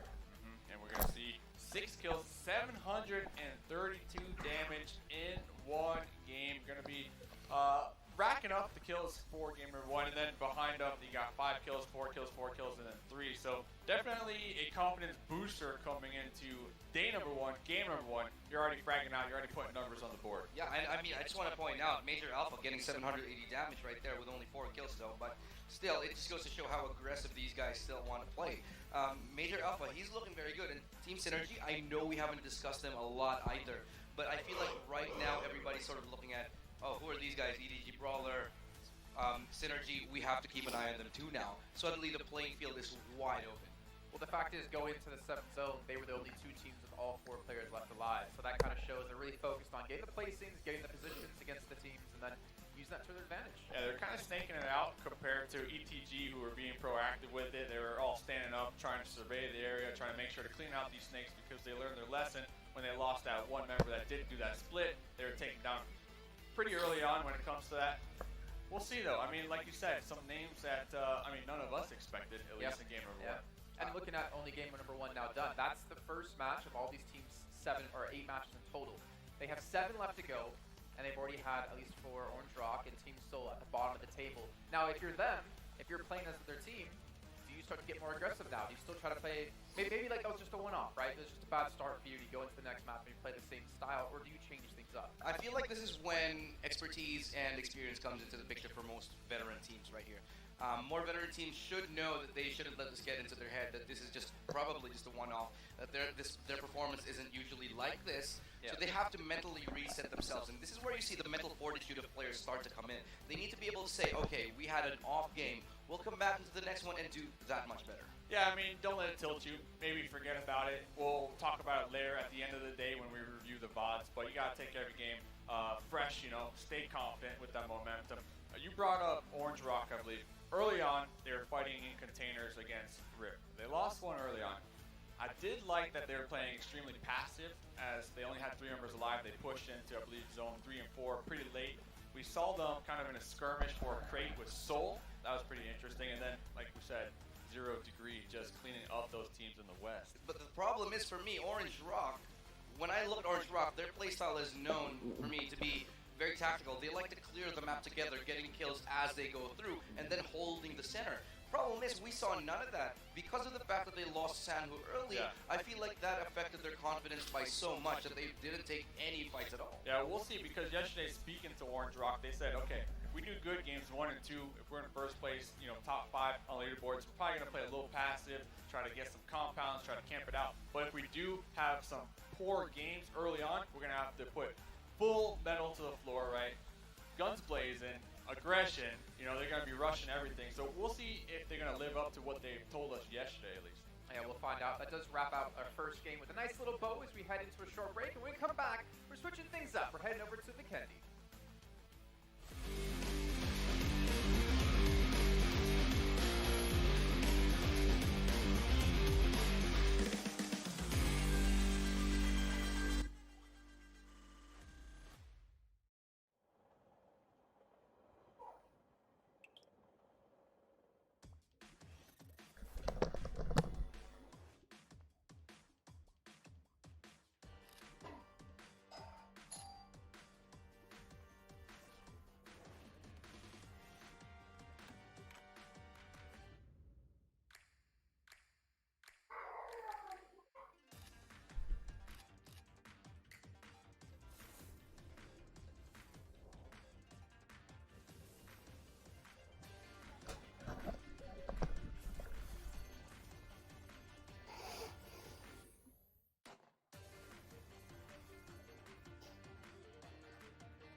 Turbo. A real strong core makes you a real professional player. Welcome to the PUBG Mobile Light Halo Weeks. We're happy to bring you our Halloween-themed mode, Survive Till Dawn. In this new mode, players will undergo 3 days and 2 nights of harsh trials. Survive the attacks of zombies and other survivors to become the last person standing. Do you want to see dawn break on the 3rd day? Then you'd better remember the following tips for survival. Collect as many supplies as you can during the day. You can never have too much ammo or medicine. Before night falls, search for a good building to hide in and prepare your defenses. Zombies appear during the night. The zombies can find you no matter where you hide. So your best tactic to fight the zombies right now is to squat inside a room with only one exit and kill the zombies with cover from your teammates. We've prepared an even greater surprise for you, other than the normal zombies. A mysterious organization will use airdrops to distribute their biochemical experiment, Payman. This powerful elite zombie descends from the sky and tries to kill all enemies within sight. The greater the danger, the greater the rewards. The map shows your repayment will drop from the sky. Kill it to get powerful weapons as your reward. The M134 minigun and flamethrower. These 2 Survival Till Dawn exclusive weapons can definitely help you survive these 3 days and 2 nights. But remember, zombies aren't your only enemies, as other survivors are also a threat to you. So don't hesitate to eliminate them. Once you manage to survive, you'll get the unique achievement Until Dawn. Team up with your teammates to play Survive Till Dawn during Halo Weeks.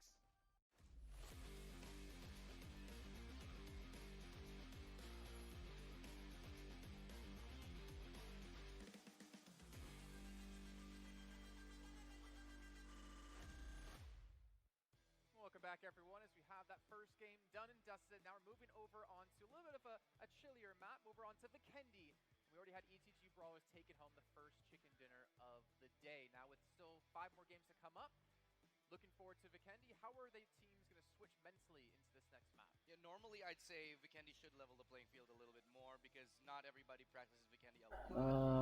आजको गेममा But, you know, the thing is, Vikendi is normally a place where you level the playing field. Nepali team कुन छ TDP र trust 3 process र एलिमेन्ट्रिक्स छ guys म trust 3 process सी फर्स्टमै टिम पोजिसन 16th मा हुनुहुन्छ उहाँहरु फर्स्टमा नक के रे वाइप आउट हुनुभयो हैन सी एलिमेन्ट्रिक्स सी 10th मा होला 10th कि 11th मा हुनुहुन्छ होला sir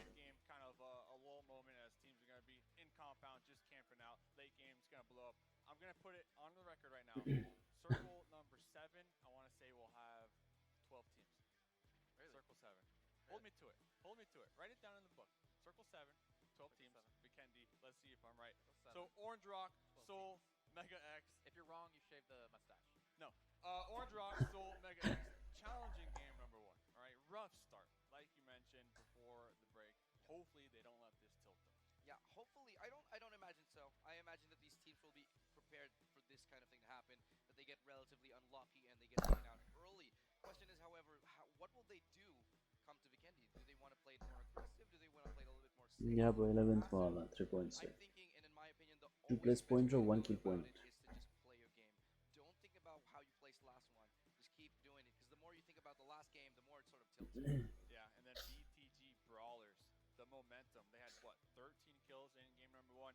Whatever juice they drink this morning, hopefully they're backstage drinking some more of that juice. Going to be coming into this next game still juiced out their minds, getting more kills because, my goodness. I mean, like you said, 13 kills, almost a chicken dinner. So they practically got like 1.5 already? Yeah, I mean, that's insane. It's like 33 points. That's crazy. But the thing is that I did want to point out as well, they did get a little bit lucky. So the hill that they were actually on... come on. Lucky? Well, very lucky, to be honest. I mean, okay. The hill that they were doubled down on on that one. Not only lucky, very lucky. They were very lucky. Look, the hill they were on, they were all prone. And because of TPP mode, they could see all the other snakes in the grass so much easier. They had to hold the hill, though. Yes, they had vehicles, but think about it. These other squads that are trying to push up the hill, they could just toss some mollies, toss some grenades.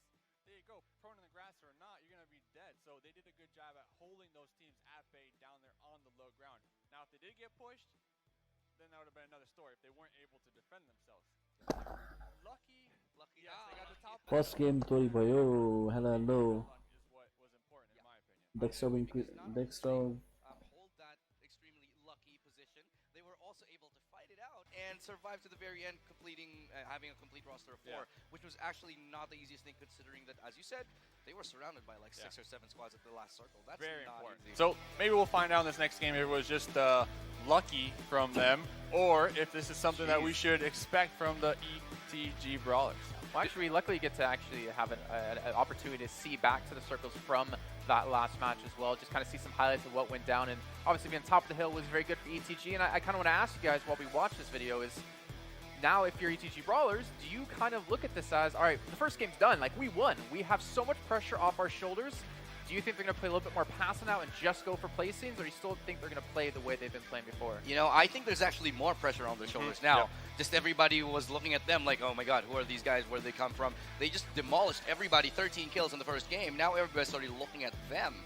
Exactly. I think the pressure is actually amplified, like you mentioned. Yes, you know, coming out the gates hot is good, but what you do with that spicy fire in your belly is what's important here. You don't want to let it go to nothing, pretty much.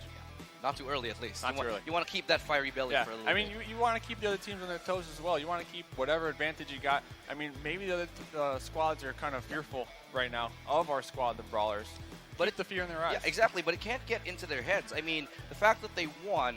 Oh, they can't get ego. They can't get ego. Don't get egos on us. Yeah, Brawlers. exactly. So they might be thinking, oh, we're hot stuff right now. Yeah. You know what I mean? I already asked them for an autograph. They're like, nah, I can't right now. Oh, so it's mini ego, but it's a 13-kill game. I mean, I got one. You do got one. No, I got not an ego. No, I actually got an autograph from them already. So oh, and an ego though. So you got a little bit. I mean, I have to when you're this tall. You kind of have to have one. 7'5". Yeah, 7'5". He's gonna keep growing over the course of today. But obviously, looking at the bottom teams, you have Team Seoul. Like this is a team who won in spring. They won back in June and already off to. I don't want to be too mean, but not a great start. Okay, the thing with Team Seoul and what happened was it just goes to show how cutthroat this whole tournament can be. You make one mistake, Mortal pushes in alone one time and his whole team goes down around him. That's absolutely, you know, harsh for just one mistake to be taken out completely. But that's the thing.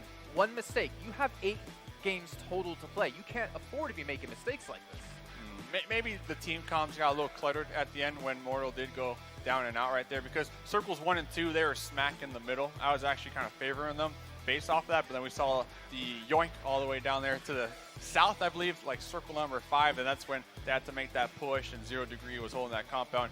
I would like to maybe ask them later on today why they pushed that compound in particular. I remember seeing Mortal went down, but they also had Clutch God was down as well, outside behind one of the vehicles. So they got knocked. So they kind of had like a rough position of like, well, do we go and save Viper, try to go around towards Mortal? He got taken down, then eventually. Yeah, and Mortal was fighting a 2v1 inside, so he wasn't having a good time either. I do want to point out, actually, 0 Degree. They are not a team that we particularly discussed earlier, but they actually had an insane game. They were taking out team after team after team. Yeah, I think, 10 kills, right? So they were holding that compound pretty good. But then when they had to push out of the compound, things kind of fell apart.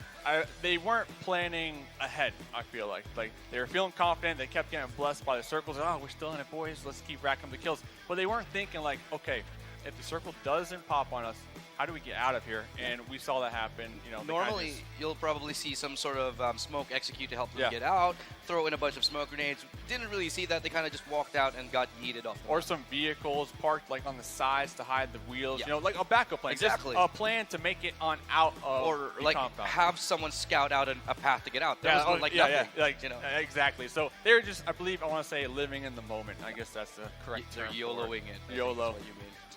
Oh man, you guys really had to say yellow. Anyways, though, we obviously talked a ton about ETG Brawlers, but luckily we have a little bit of an interview with them. We can take a little bit of a look into the team and obviously learn some more about the first team who took home a chicken dinner.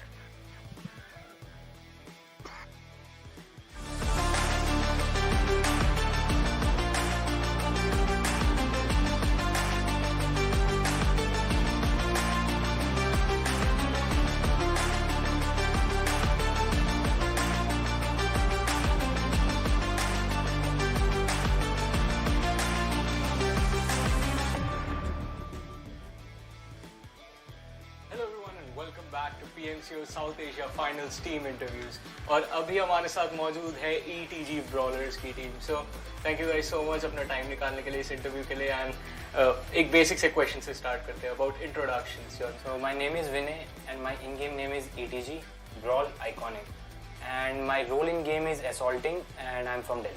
My name is Dhruv. My role is IGL I'm from Delhi.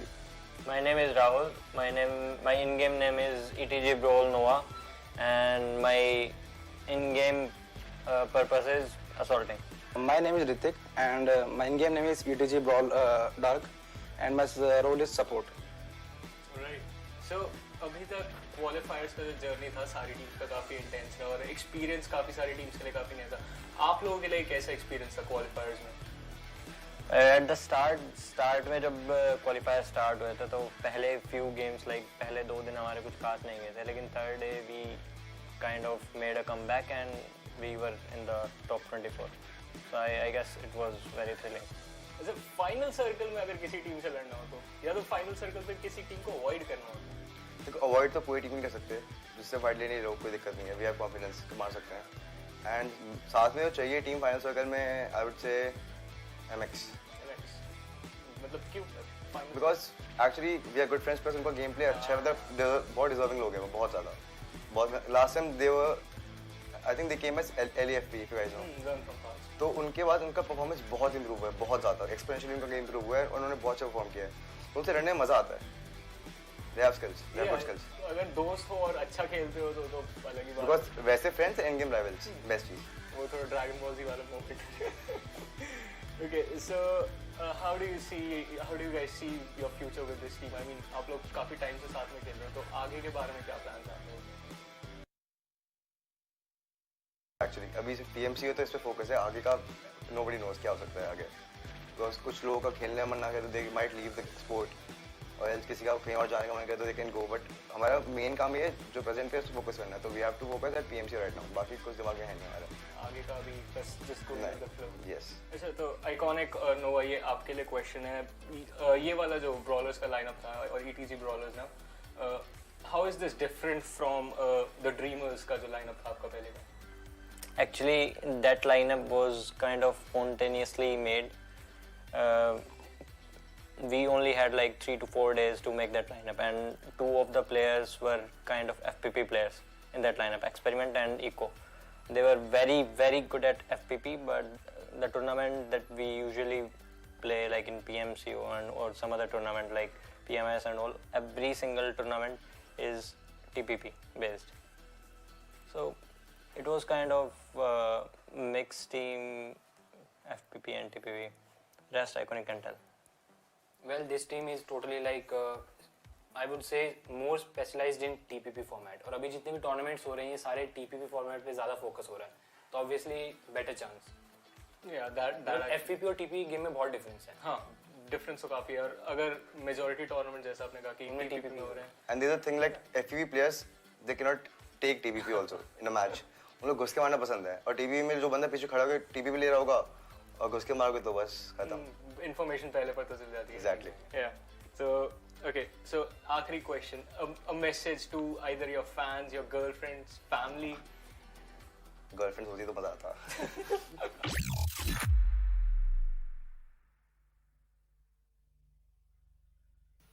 Well, it's nice to learn a little bit more about the team, but one thing that really confuses me, we talked about Sander earlier on with Orange Rock, and he top fragged 35 kills in the group stage. Then you have Dark there, who top fragged in the last game, and they're both supports. Yeah. What is that about supports, right?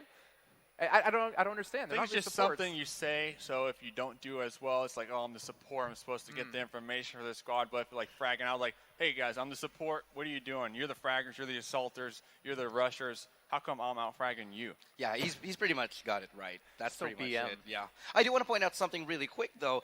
This lineup from ETG Brawlers, they actually did mention a team called the Dreamers before. That was one of the teams that used to underperform a lot, with somebody called Experiment, who was one of my co-casters before. Now it seems like they're living up to their full potential with this new roster. So I'm excited to see if they bring it in the next game. Now I understand why he got into casting. If they didn't do too well for them. But then again, they talked about like baby steps within the team. They're kind of just focused on one thing at a time, and what a way to make your first step here in the tournament by winning the first whole group, or the first whole game. I do like how in the interview they mentioned if a squad takes the fight to them, they're going to bite back. They're not going to hold back. They're not going to be passive in a compound. They're going to take the fight to them and get the respect here in game number 1. I believe they did that. They're also looking for girlfriends, they said at the end. So, you know, if you're out there in the stands. Ladies, yeah. And if you're out there, and obviously you guys can come down. If you're actually in the area, it's free to come in. It's free to actually walk in, sit down on the stage, you know, watch on the stage. Hopefully you're going to stay in the seats. Because the stage is for players only. You We're might not get even allowed tackled. up there. Yeah, you might get tackled if you run on the stage. I would love to see that. Just you mid like talking on the analysis desk. Take your headset off and just go tackle them. No, I'm not the one tackling. Oh, you're not tackling. We got security everywhere. Okay, all right. We'll make sure, obviously, to come by if you are in the area. But now moving into Vikendi, we need to start maybe to look at predictions. And I want to say, I guess predictions aside, of if you're one of those teams who underperformed in that first game, you might have to start to look to be a little bit more aggressive. Like, you only have, again, to reiterate the point, because it's so important, 8 matches in total to play. I think the most important thing is to not let it tilt them, though. Like, if you're Team Seoul, if you're Team Orange Rock, just don't think about it. Just get it out of your system. If you need to play more aggressive, if you feel like you need to play more aggressive, just go ahead and do it. But whatever you do, don't think about the last game. I mean, the main goal, top 16. Right, you mentioned one game is already down, so these teams here in some of these groups only have 7 games to go. I personally believe you can have 1 poor game, maybe 2 poor games.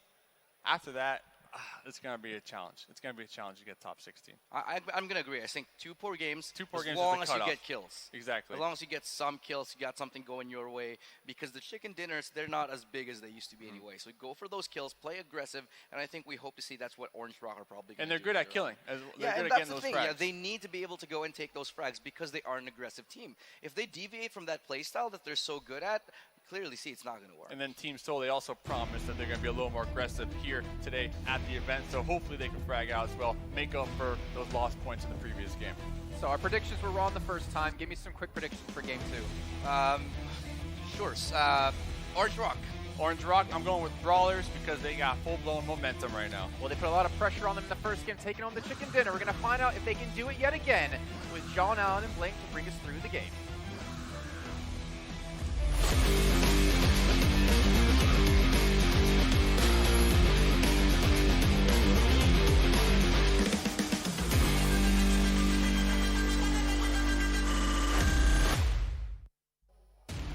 Hark, the winds of change are whirling and swirling around the tournaments as obviously last game a little bit more chaos, a little bit underestimated teams coming through, shining, showing us exactly what they've got. But hopefully we're going to be able to find a firm footing here over on Vikendi. My name's John Allen. With me is Xander.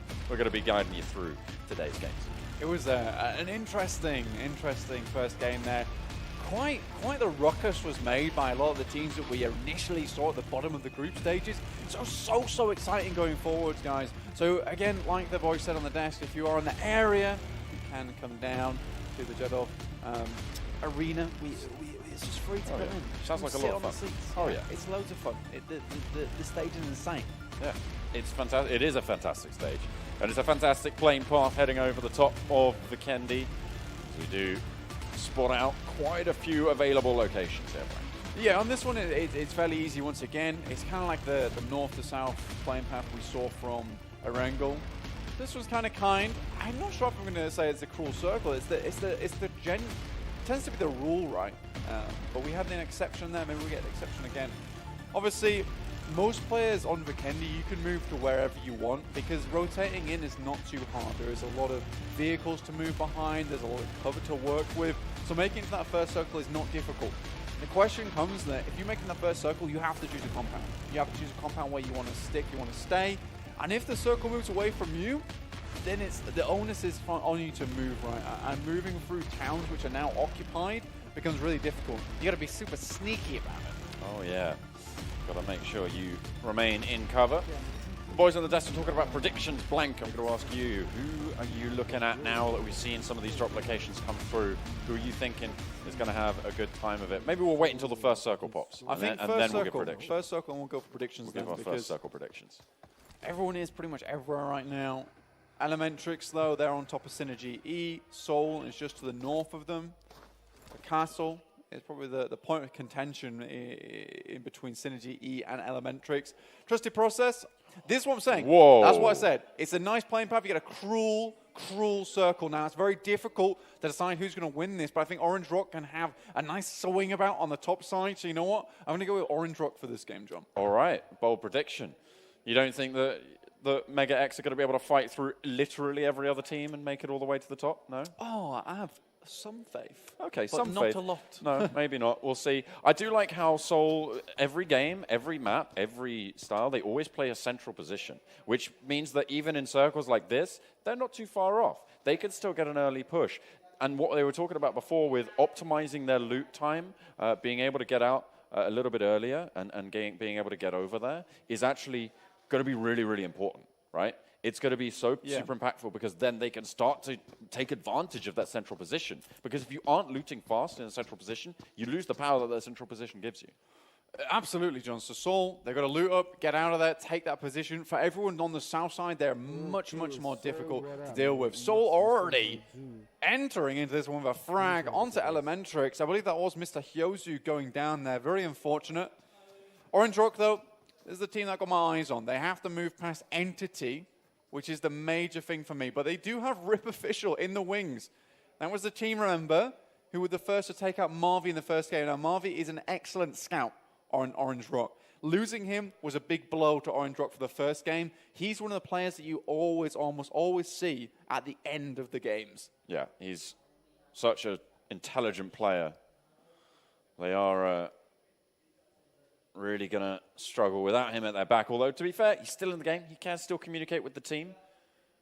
Make sure that he is feeding all that information. Marvi, as we've been saying before, one of the most intelligent IGLs going right now in India, in the South Asian region. A really, really strong player. And you can see why Orange Rock were able to set it up and get that all done.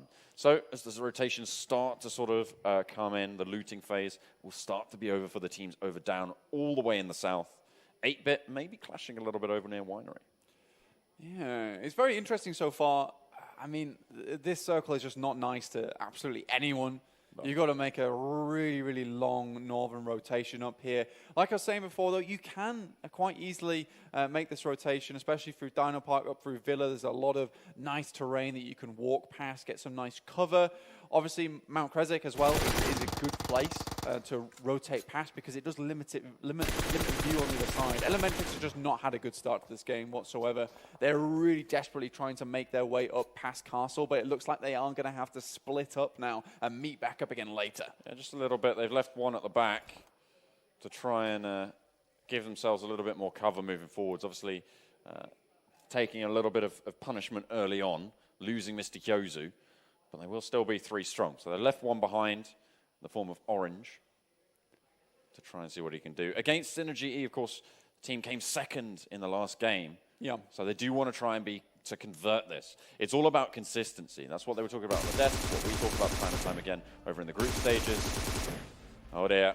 Speaking of consistency, it seems like Seoul are being pretty consistent with themselves from last game. Yeah. A little bit unfortunate that was Clutch God went down first. Now he's going down again.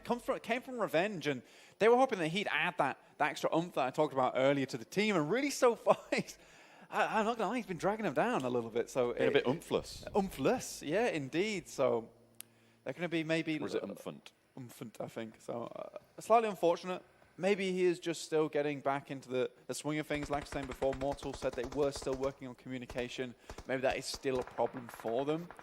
Orange from Elementrix can see exactly when Synergy E are going to leave. So it's good for them in that way. So that he's constantly providing info to the team who have gone north.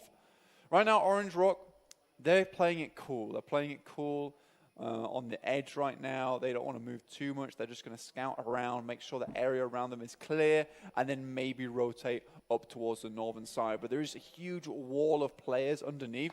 Now, let's think about this, John, very quickly, because we've got to decide, where do teams have to rotate in through here? If you're coming up past Cosmodrome, you've got to go past Entity, you've got to go through RIP, you've also got to go through the huge amount of buildings and high places that players can just sneakily play upon. If you come through the middle, you've got to deal with Mount Kresik, which is an awful place to rotate past if you don't have vehicles to move straight up towards the Bava.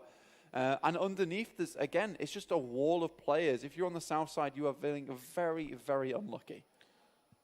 Choosing your compound carefully as well going to be very important moving in. Yes. The next circles could go towards the coast. They could go a little bit more inland. So you do want to be on that sort of central axis on the line from port down towards Mount Kresnik.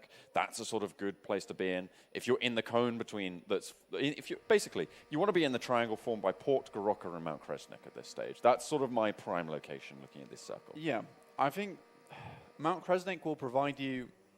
What it won't provide you is easy terrain to walk, to go past. What it will provide you is basically a big wall for you in front of all the players that you can kind of sidestep past and shimmy through into the circle. Orb currently have just gone all the way up to port. They're playing it very, very safe. And you can't blame them at this point. No. Not at all. It's a really safe location. They know that they can't get pushed from the back. No one's really rotates in boats on Vikendi at all. I mean, even on other maps, it's very, very unlikely. Probably Sanok is the most common boat rotation that you see. The crossing on Erangel as well to Military Island or from Military Island. Probably the other one where you see it. But NEXX spot themselves a 0 degree. Oh, but wow. they take a knock. Snax falls. And an uncharacteristic knock early on into the fight. What has happened with 0 degree? This team looks like it's on steroids right now. Oh no, Encore drops out and they are going to fall on down. Nicely picked up. No down so far for 0 degree. This is really going to put the pace up. The Jaxi and NEXX are really going to suffer. Swag trying to hold it down. Not doing the best. This is not the team that we saw come second. It really is not. Or this could be not the team we saw come further down towards the group stages from 0 degree. They're playing phenomenally. That instant refrag onto Snax there was disgusting from God. And again, the Molotov clears him out. It's going to be able to get him down again. And the Sharks, they are a-swirling. 0 degree, about to put him on ice. Doing just that, Snax goes down, and NEXX suffer heavy casualties. And this is just the power of SMGs on Vikendi. So much close quarter combat. With those super fast-firing weapons, you can demolish someone almost immediately. But let's think about this for a second. Illustrado, Day, on death, said you cannot have more than 2 poor games. You cannot have those games without many kills. What have we just seen from NEXX? 2 poor games. They have to have an amazing run in their next 6 to make it happen, to get into that top 16. Things are looking very dire for them right now. Oh, a lot of scuffling going on over towards Port, actually, as well. There's a couple of teams losing some players moving forwards. They're not going to be able to find a little bit of safety just yet. Orb, actually, you can see a couple of red health bars there. They are going to suffer a little bit. Just a tiny bit. Just a tiny little bit. So a bit of punishment coming their way. But Orb, yeah, another team that has interestingly just leveled up in a big way. Nice to see. Now, one thing I want to talk about is Orange Rock. They have just chilled out for a long time, and quite aptly they're here on Vikendi where there is a lot of snow going on, so they're definitely going to be feeling a little bit frozen. But now they're starting to fall. They're starting to move right now. And they've allowed all these teams to, like you say, cluster up, have a bit of a kerfuffle, take each other out. And now they've found themselves an easy way into the circle just underneath Coal Mine. Nicely done. It's on the edge, and the circle more than likely going to shift a little bit more inland onto the next ones, which means that playing this soft edge isn't actually too punishing. If it does end up that the circle does just yoink all the way out to port, it's going to be pretty tricky for them to try and fight through that settlement. It's a really interesting play as well because, like I was saying before, Mount Kresnik, that's a wall, right? They were I think they were hanging around for the blue to push in, scouting south side, and now they know exactly where teams will be coming from on the west side of Mount Kresnik. That's ridiculously smart. Now they just need to clear out the northern side, which they're going to do now. It's very difficult to really tell you what's going on with the rest of the teams because they are so close together, as you can see on his screen right now. Godlike, 0 degree. You got Synergy E, Orb, Insane up there. As alongside Megastars. It's crazy. It's crazy up there. Rip Official looking to try and take down some of the players of Orange Rock. They spot the rotation coming out, and I'll see what more they can get done. But it looks like nothing quite happening just yet. Orange Rock have stopped, though. Pulling up the vehicles. Not happy about the first time when Marvi did go down. Looking to get a little bit of revenge on that side, but instead, they will just chill out. Go over to the coastal side, maybe fish a little bit, have a good time. Get a couple of, good protein on board, some nice white fish. Yeah. Absolutely. Get a little bit of cod, fry it up, a little bit of garlic, a little bit of butter in there. Fantastic. Not quite as good as a chicken dinner, though. No, not quite as good as chicken dinner, which they will be definitely going for. The fish is just to put them on for the time being. Elementrix here on the bottom, they have made their way past Mount Kresnik. That is that obvious rotation. Teams will be expecting it. So you're most likely going to see Synergy, Retribution look to gatekeep this team, but Seoul playing very safe on the south side of Garoka. They do have to go past the frozen lake, though, which is a little bit difficult, but there's no real team ahead of them other than Mega X. But remember, Mega X took massive casualties, and Paradox is the only one left. He was, though, the second highest fragger for the entirety of the group stages. So he should be doing okay for himself. He's going to have to certainly channel that energy from the group stages in order to do anything moving forwards. Of course, in Vikendi, Snakes can actually be relatively successful. It's a little bit more difficult for them because of the compound style of play that you see dominate Vikendi just in general. So, you know, it's going to be tricky, but it is certainly doable. If you can find yourself, especially in an urban environment, by the way, you can sort of slip through the cracks, hide in a room, just be that little ball of point gathering for your team.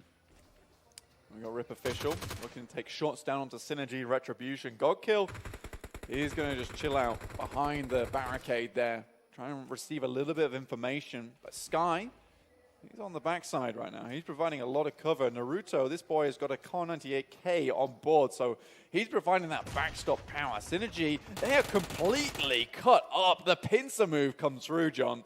Going to be able to get it done. Rip Official raining on down. They left Zabava. And their prize, well, Synergy Retribution. Tempest comes in for the crash. They're going for the full-on assault now, and it looks like it's going to go their way, trying to trade it back, but Legend able to just slip through the cracks there. Curio holding solo right now. Naruto and Sky might come crashing down. You can see Orange Rock there hovering in the distance as well. I think they've heard this one. But currently we're looking right on the screen. And that's a nice shot coming from Synergy Retribution, but they will be completely finished off now. Huge stuff coming out from Rip Official, able to get that first set of kills, 3 kills. This is it, yeah. Orange Rock have come in to try and clear up Rip Official here, but it is 8-Bit as well who are looking to take some shots.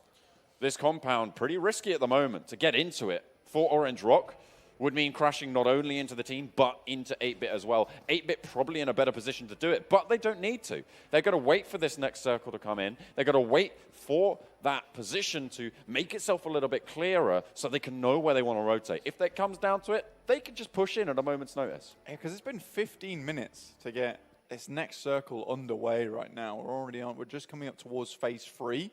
And the other circle just shifted again towards the northeast. It has not been kind to any of these players. There's about 50% water in this, and I'm not even exaggerating when I say it. You can see it on the screen. It's ridiculous.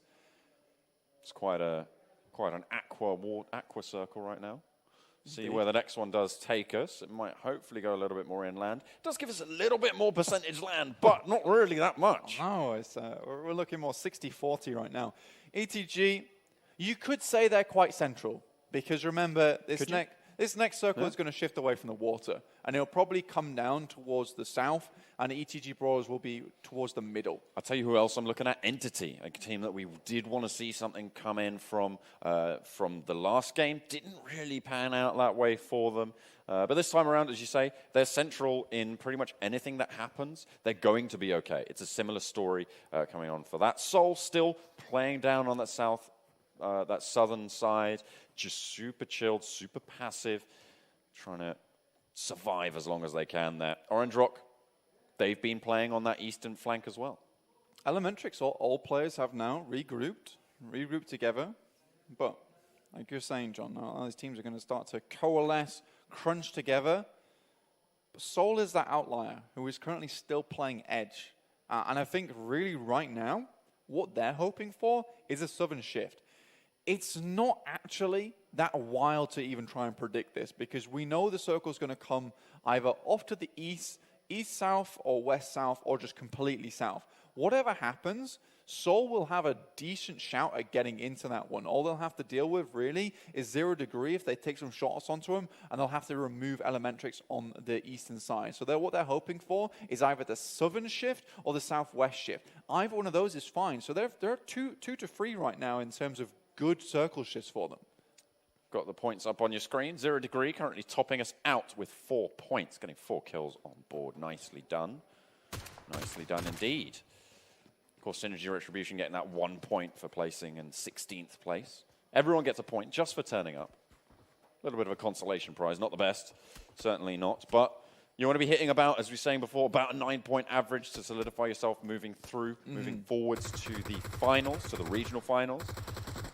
And if you want to be hitting towards those top ends, you want to be hitting around 11 to 13. Nice shots from Sandu. Headshot from the G36. That is why this man is at the top of his game. Bloodthirsty support, maybe, but this guy puts in the work. Oh, 8-bit taking a little bit of their pound of flesh, though, over towards Existence, getting the knock.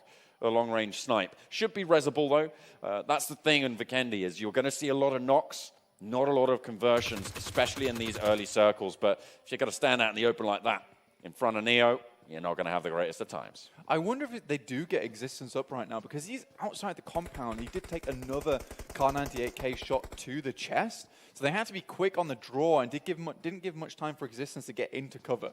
I think they have now brought him back up again, so great for Orange Rock. Next circle coming in. We'll see if it does what I said. It might not. You never know. Fantastic. Love a bit of fun.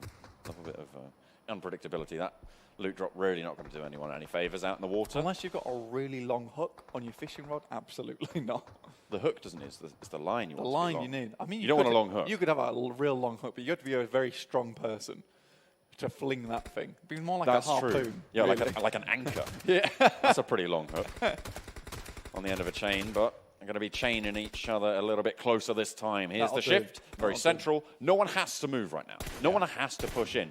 But if you want to be looking forward, being a little bit more future-minded into these circles, you do want a more central position. This is Entity, this is ETG Brawlers, 8-bit as well, all slap-bang in a great position. That's painful for 8-bit, because what 8-bit did there is they positioned all their vehicles away from Orange Rock's line of sights, right? But they didn't do it for Entity. So Entity completely removed their backup plans of rotating away from here. Now they're bang slap in the middle of two teams. That crossfire is going to come in massive. 8-bit have kind of maybe pulled the trigger too early on this one without scouting around enough. Maybe just a little bit. See these fringe teams, Orb, Megastars, Team Insane as well have to push on down, and Trusted Process and Soul have to push on east just a little bit. They do. The thing what I'm looking at here is the Soul are actually looking to remove Trusty Process before they move off to the eastern side, which would be a strong move. You really don't want a team in the back lines, right? Because they can make things very, very difficult. Looks like Soul have grabbed that loot crate as well for themselves. So one of the players is going to be nice and geared up. They're going to be nice and tanked. Orb really hasn't had to move it. And this is exactly what we see on Vikendi a lot of times. It's slow, it's tactical, and you have to be careful with it. Elementrix, I think, have done an excellent job to make sure that bad start has turned into an okay end. Soul have managed to get themselves a loot crate there. You can see with Galtos with AUG. The AUG. Not There's bad. the AUG out in the water. Really just teasing us. Just teasing us with the goodies on offer. Unfortunately, no one's going to be able to get that. Trusted Process have a really tricky rotation to make. This is what you were talking about, right? Yeah. The cliff face being held by Soul is a very strong position. They do have Shagar out on the northern flank, though, so maybe they're going to get a spot over onto Soul and maybe take those challenges and get something done with it, but it's going to be pretty tricky nonetheless. It does depend if he can hit that flank. I mean, Regaltos is running around like a headless chicken right now, and if Shagar even pokes his head out, he'll be able to get a decent spray onto him. But behind them, they've got ETG Brawlers to contend with. They've got Godlike, two teams that you definitely cannot count out, especially ETG Brawlers coming off that win. They're going to have the adrenaline going for themselves. They're going to have that confidence. Next circle, now about to pop John. Let's see where it goes. Right on top of ETG Brawlers. That's the one they were looking for. Entity also feeling good. Orange Rock, not so much. 8-bit and Entity, they were feeling a little bit difficult right now because 8-Bit especially, they had no way they were going to leave that compound. They had no vehicles. Now the circles come to them. They can play from this position going forward. It is a little bit on the edge, though. Don't sleep on 0 Degree. We were talking about how fantastic they were in that fight early on against Synergy Retribution. They just took it. They knew exactly what they wanted, and they're paying dividends. The compound that they took is really doing well for them now. They are right in the center alongside ETG Brawlers, alongside RIP Official as well. Yeah, old DVDs, as our friend Ben would call them. But 0 Degrees, definitely. They've gone from 0 Degrees to 100. This team is pretty mad so far. I'm excited to see if they can continue that one up towards the end, but 8-Bit taking some beautiful shots. Yeah, they're just spiking out from the compound on Vikendi, and actually those spikes are landing towards RIP Official. Sorry, 8-Bit. As they do just pull on up. Elementrix over on the eastern side, going to be pretty happy with this spot as well. No one's really at their back. No one's going to be looking to push along their line. They have got that firing line just set out as everyone on the northern side is really going to be under pressure. Yeah, because they have to move in, and all these teams already have fantastic positions. They're just taking pot shots at each other. So these teams are going to have to move down and walk into the firing line of all these teams that already currently have a compound to their name.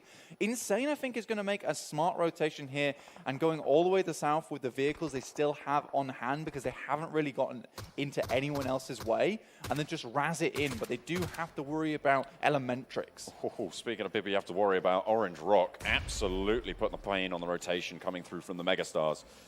They're both outside the circle, but you can see the punishment they've been able to dish out. They take out the wheels as well on that UAZ and leave 2 of them isolated completely. Not the greatest start, not the greatest kickoff for things, but the smokes do bloom nonetheless. The blue zone will push them in. Zone 5, it's going to do a little bit more than tickle you, I'm afraid. So they do have to be a little bit nippy on getting those players up.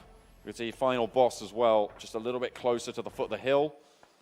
Trying to bide his time and get on in a little bit later as the zone does shut.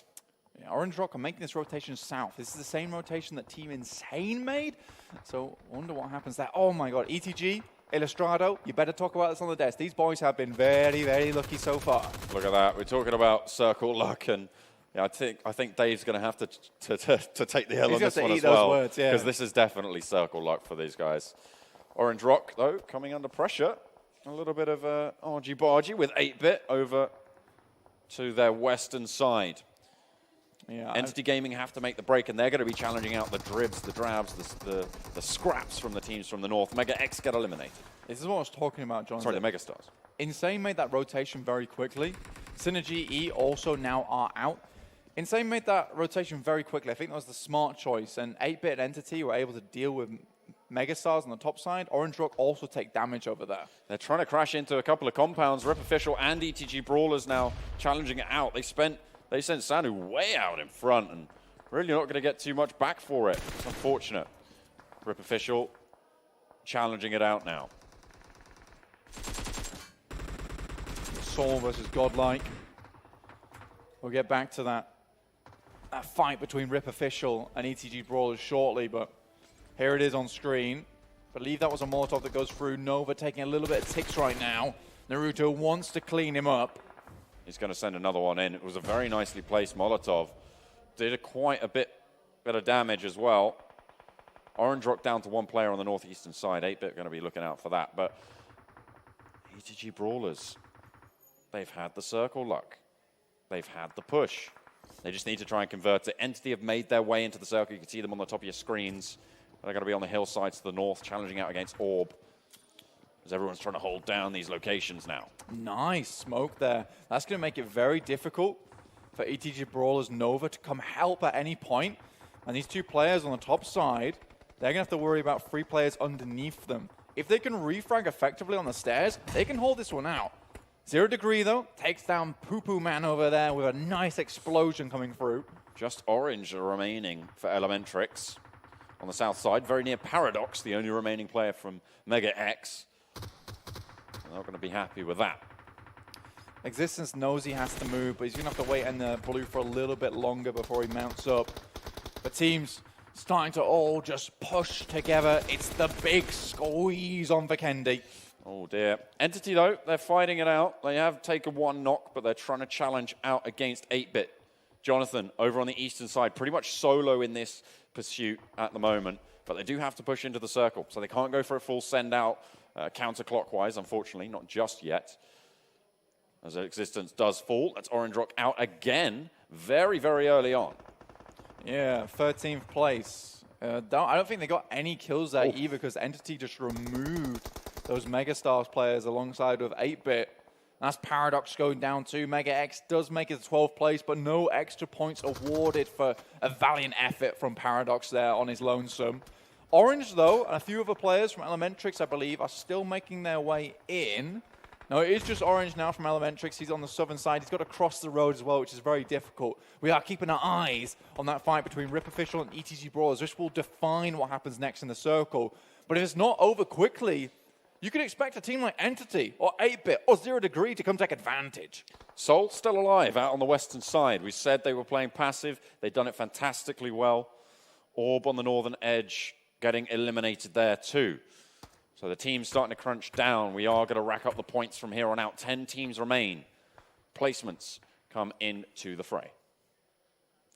Entity now, exactly what I was talking about before, John. They're going to make the smoke train, try and move their way into this compound. Do they know that there are 2 teams there? Also, on the backside, it's 8-bit, ready for the Sinister Strike to be just unleashed upon to Entity. Already it's coming through. No. Ash and Akshu. 2 players down on Entity as ETG Brawlers push in as well.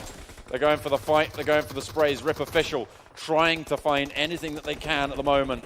It's chaos in the kitchen. As 3 players down from Rip Official. Just Tempest remains, and the ETG Brawlers getting a better end of it. Neo has pushed in the meantime as well from Entity. They are going to survive for now. Only 1 player left for Entity. It is just Neo. They have moved out, though, right now. They're trying to make the cross through the smoke over to Tempest. Tempest definitely not going to be able to get one of the players there. Legend will go down. 8-bit moving through. Check how many players are still left on Entity right now. Just Neo. Just barely managed to sprint it down to this tiny compound you can see on the bottom right of your screen. NEXX eliminated as well. 8-bit taking some punishment. Neo being in this compound is actually really strong for him. If he doesn't get spotted, if he doesn't get challenged, he can stay alive for quite a long time. Soul getting crunched out on the western side. Viper now out in the blue, looking like he's just going to go for a heal. See what more he can get done. The ETG Brawlers now challenging against 8-bit for the same fight they fought time and time again. 0 Degree controlling the south side beautifully. Soul, it doesn't look like they're making their way into the circle. They're going to go down to the zone. Again, the circle shifts onto ETG Brawlers' side. But it is just outside the compound. These teams will have to fight in the middle. 3 teams are going to push on through. ETG Brawlers and Rip Official have been banging it out for that compound for so long. 0 Degree actually spotted out by a shot from Anto, but they're not going to get too much more. They have to be worried about that fight in the circle. A nice Overwatch position from Anto, but he's so exposed. He managed it. That was a really lucky first aid. It was clutch. He was ready to go after that as well. Trusty Process now taking shots onto them. 0 Degree have 2 players currently down on the floor. They were the team only with 4 players remaining. And with 13 points so far, this team has been phenomenal. Incredible displays coming on through.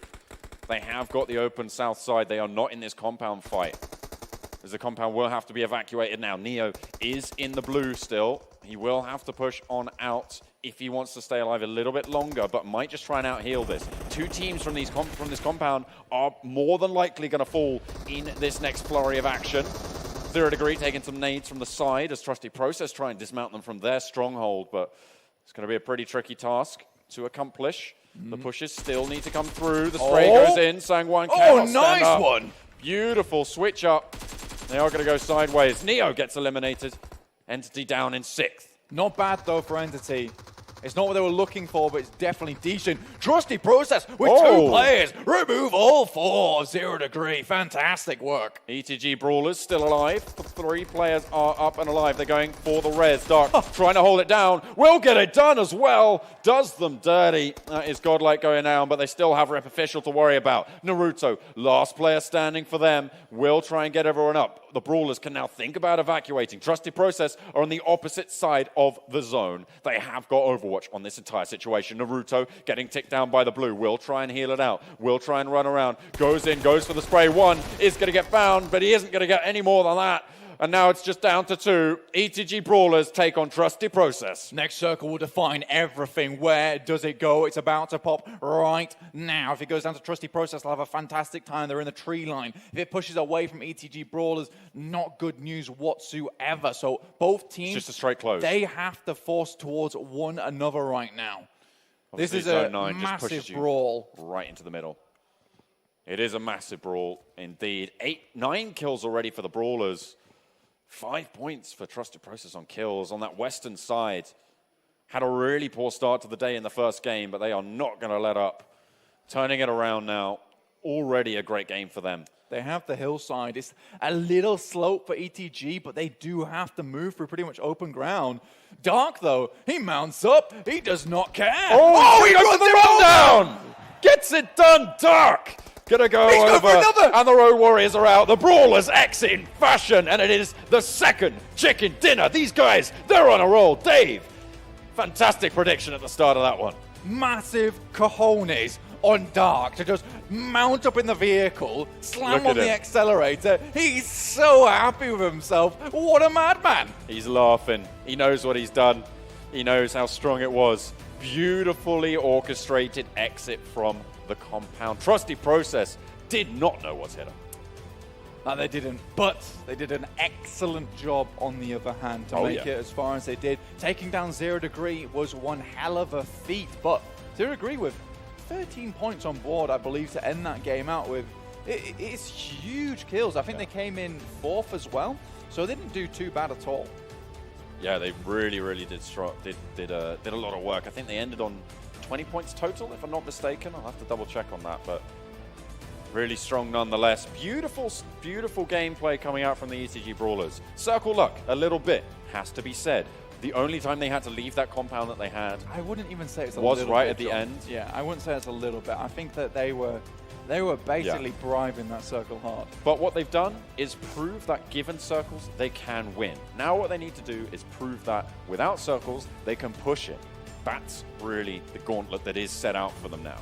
Yeah, they were very calm though in that compound fight, which leads me to believe there's a lot of skill on the side of this team. So quite interested to see what they do going forward. Orange Rock obviously did not have the game that they were expecting. So continued to move away from them. I think the initial rotation was good. Similarly, 8-Bit, they tried to bring up the rear behind Entity Gaming, and sure, they took down a lot of Entity, but they were immediately found out and removed from the board. And I think it was just that, you know what, they're called the Brawl Stars, so absolutely they are going to be the stars of the Brawl when you're in that little compound at the end, right? When there's like about 8 other teams surrounding you. It's going to be pretty important to be able to win those out, but consistency in those is really difficult to achieve. That's the problem, but they are doing it. They're making it happen. Orange Rock now played two of their dud game cards. Probably the maximum you can look at having a bad game. For a team like Orange Rock, we know they can frag out. We know they have the chops to do it. Probably the maximum you can go down this early is in 3 games. And another team to consider as well is Seoul. Like, this was a poor performance 2 games in a row. Like, for some of other teams where they went out early, you can say that they had not so bad of a performance because they had some kills on board. Seoul, both times, just could not pull the trigger on those fights. Even with Trusty Process on the western side, they waited it out for far too long. They had the high ground. Yeah, it was not the greatest performance, unfortunately. They didn't quite take that. They prioritized position, which on Vikendi, it's kind of understandable. And Trusty Process were able to bring up the rear, which is what you were talking about, clearing them out. But I think that it's kind of a coin flip as to which one you go for. And at the end of it, it was the ETG Brawlers to win out the coin tosses time and time again. The brawl went their way, but we're going to head over to the desk to break it down even more. Jason, what do you got? And something that really stands out to me is the fact, something you said, Illustrato, in the first game, the ETG Brawlers getting very lucky, is what you said, at the top of the hill. Yet again, they get a little bit lucky with the circles, but we have to talk about how damn well they played that one. Okay, I will admit, they did get lucky again, but they did also play that phenomenally well. I mean, you have to give it to them. The way that they held that compound up to the very end, taking fight after fight, clearing team after team, it was very patient, and it was a very intelligent kind of playstyle that we saw from them. It wasn't just getting lucky shots, looking down upon a slope, and easily picking off people. It was a tactical and slow dissection of everybody that came and tried to attack them. I want you to talk about this much, Josh. I don't think it's luck. I'm just going to say it. I think it's well planned out. They know these circles. They can read them ahead of time. They're not planning for what are we going to do in circle 1, what are we going to do in circle 2. They're planning on what are we going to do in circle 5, 6. I think they're planning this out. I think they have some strategies that we're starting to learn here, some tactics. Now, if they continue getting what you call the circle luck in the next days, I mean, when's it not going to be luck no more and all skill? Fair enough. But okay, you couple more games though. Couple more games, but you can't really predict what the next circle is going to be, basically. But they've been getting it time and time again, which is really, really rather impressive. I mean, we had, what, the first circle, 60% water. You can kind of predict, like, okay, it's not going to go on the coast. And we saw Orb, they took up the coast very early on. Yes, they were favored for like 2 circles, but then they had to push all the way down south because it did go towards the inland. So you can kind of read the circles just a little bit. You are actually correct. I do agree with you definitely there. But you know who's been getting the circles wrong completely? OR. They've been seemingly going off to, they went to the top right, the northeast side of the map. They weren't able to get anything done. And Seoul, even themselves, they lost somebody early. So it's been a very difficult day for our favorited teams, quote unquote. This time, it doesn't look like they're going to be continuing that. I think maybe game number 1 kind of got to them. Yeah, I do think so. They were playing passive. They weren't playing like how we saw them in the group stages, coming out, fragging out. They're playing the edge, but that's just not their play style. Yeah, you know who's playing like Seoul? These guys, 0 Degree. Woo! These guys. Somebody put it down here like these guys, and we're like, well, who? I don't think even here. These guys, second place. There you go. That's who you're talking about. I thought that they would be first after that last game because they ended up with 20 points. But so no, this is just from the last match. This is not overall. Oh, that makes sense. Yeah.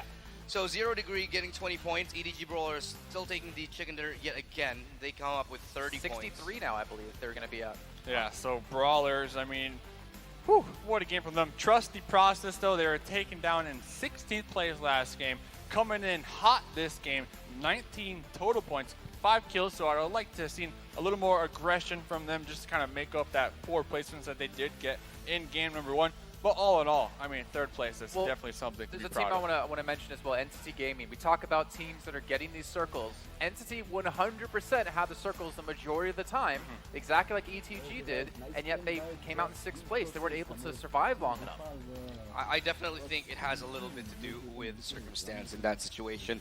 They did get the circles a number of times, but time and time again, there's like 4 people pushing into their position, 4 different squads. So at that point, you say, okay, some of it is being unlucky, but at the same time, there are teams like, say, EDG Brawlers who are able to handle those situations very, very well.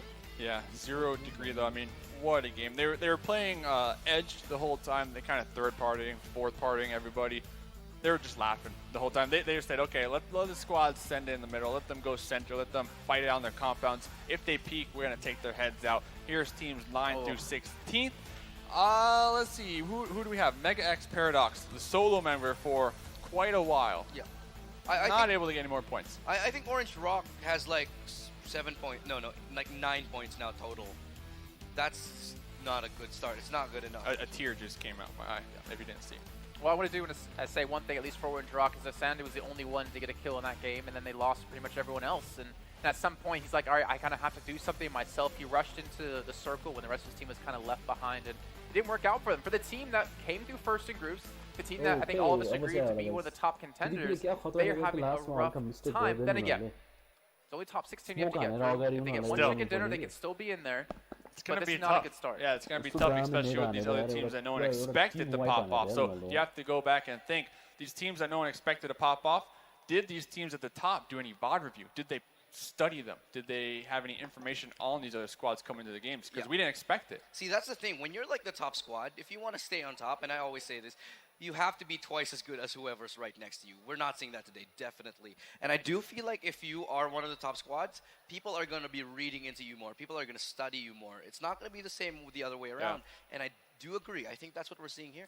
That might be what's going on, actually. All these teams, they just know so well what Orange Rock does based off the group stage performance, based off the tour performance. They're reading them like an open book right now. Unfortunate for them. Hopefully when they come back, they'll try something else. Well, I mean, we talked about the circles as well, right? The first one, 60% in the water, and maybe that's something that really affected them. Let's actually take a look at kind of like a recap of how all the circles actually concluded towards the end, because that was a major factor for a lot of teams out there. Yeah, while I really agree with you, having the circle start at like 60% in the water, that should favor teams like Orange Rock, because they like to play aggressive. They like to get kills in rotation. That, however, is not what happened. They were taken out so early on as well. So this is leaving a lot of questions, like what's going on in Orange Rock's mind? Why aren't they getting the kills that they should be getting? See, this is like Circle 5 and 6. ETG and both Entity were smack in the middle. Yes, ETG Brawlers, they got favored right there. But look at all these teams. I mean, we had RIP, they were fighting them for some time. We had 8-Bit try to make the push onto them. I mean, like you mentioned, all these squads are trying to take over that compound. Yes, they were getting favored by the circles, but they were defending that compound so well. And it's not like they weren't getting knocked. They were getting knocked in the process, but they were getting the revives, able to reset and heal up and prepare for the next battle. And it did feel like 0 Degree to some extent were helping them, because 0 Degree was at some point clearing out the enemies that were around the area of There's a couple ETG. as well. Yeah, there were a couple of them, and I feel like it made their lives a little bit easier. Yeah, so one play that I believe was the turning point for the Brawlers right there, kind of back to that compound fight. They had 2 members in the second floor of one of the barns, and then they had a solo, kind of trying to hold the flanks. And then RIP had 3 members in the same barn with 1 solo in the back holding the flank. The Brawlers, they got a knock on the sky, immediately made the push into the barn. They took the barn, they took the position, and from there, they were able to hold it throughout the entirety of the game. Yeah, and that's very important play. I do agree. I think that's one of the reasons we look at this team and say these guys play really mature. They have a lot of well-developed game strategies that I think that we are starting to see today. It's not just running around and taking down people. They're very tactical. Yeah.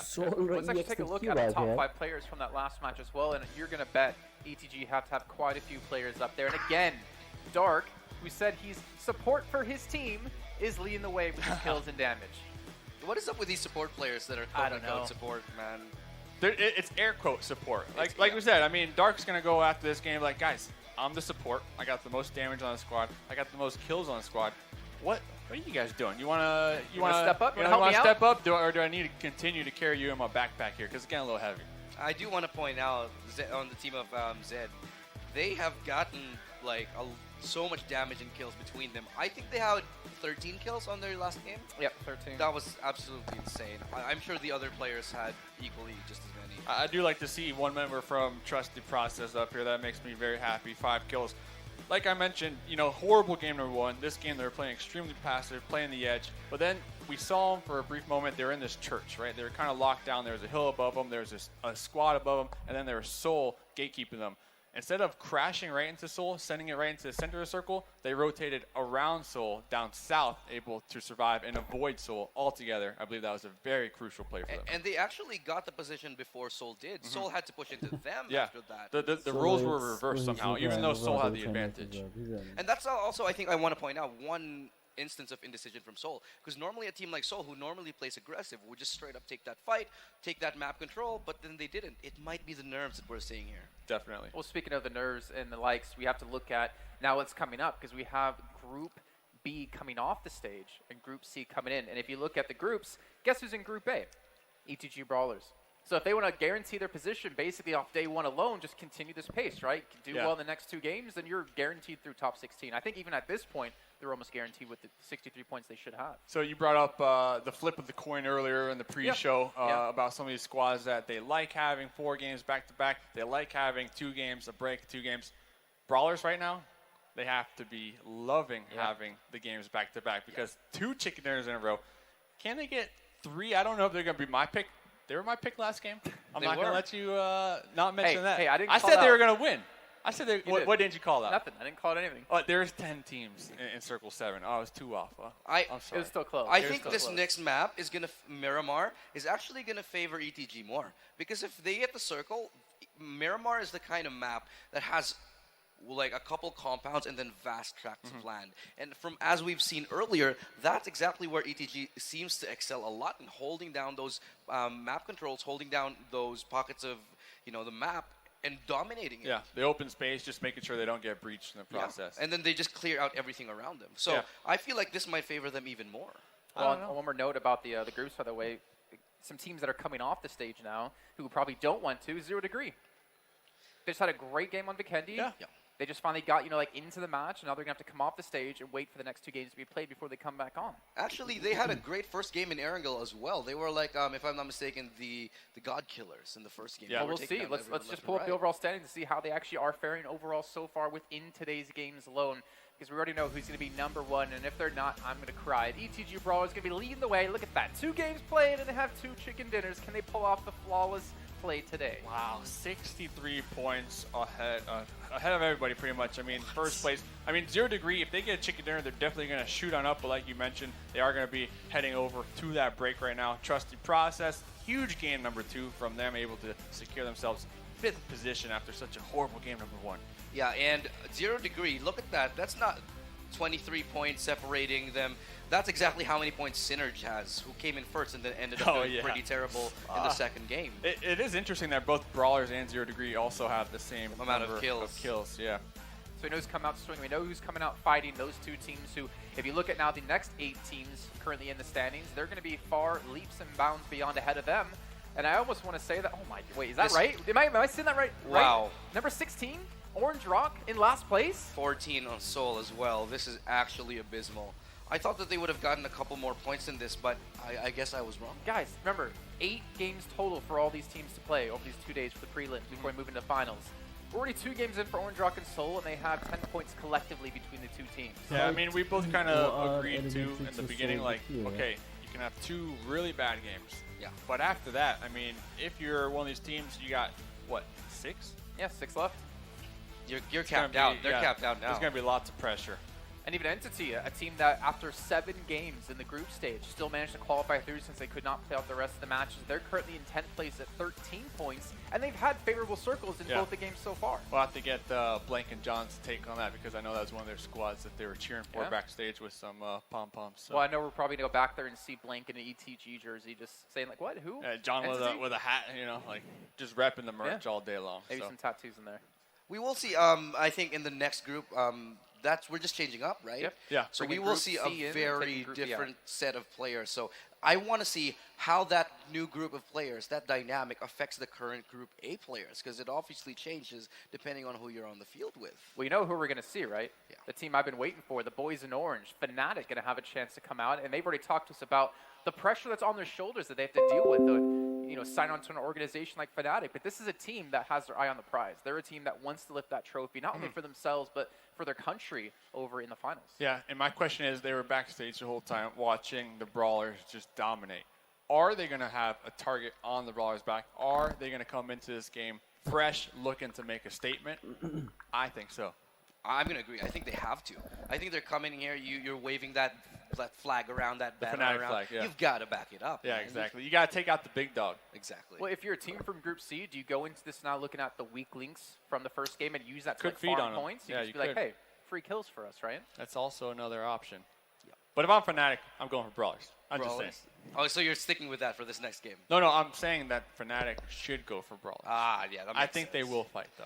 I do. Still, we talked about this earlier. INS, Team INS is one of those teams that I'm really looking forward to. They have one of the best snipers in the game, and they have a really good, solid lineup. They placed 3rd in the PMIT recently, and they're kind of a team that I definitely want to focus on. They play a little bit more passive as opposed to other players sometimes, but they're able to turn up the heat when they need to, much like what we saw from ETG.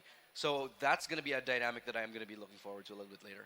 I'm looking towards Salty Squad, actually. I'm looking for the boys, because this is a team from Nepal who ranked highest in the group, highest in the group stage out of their region.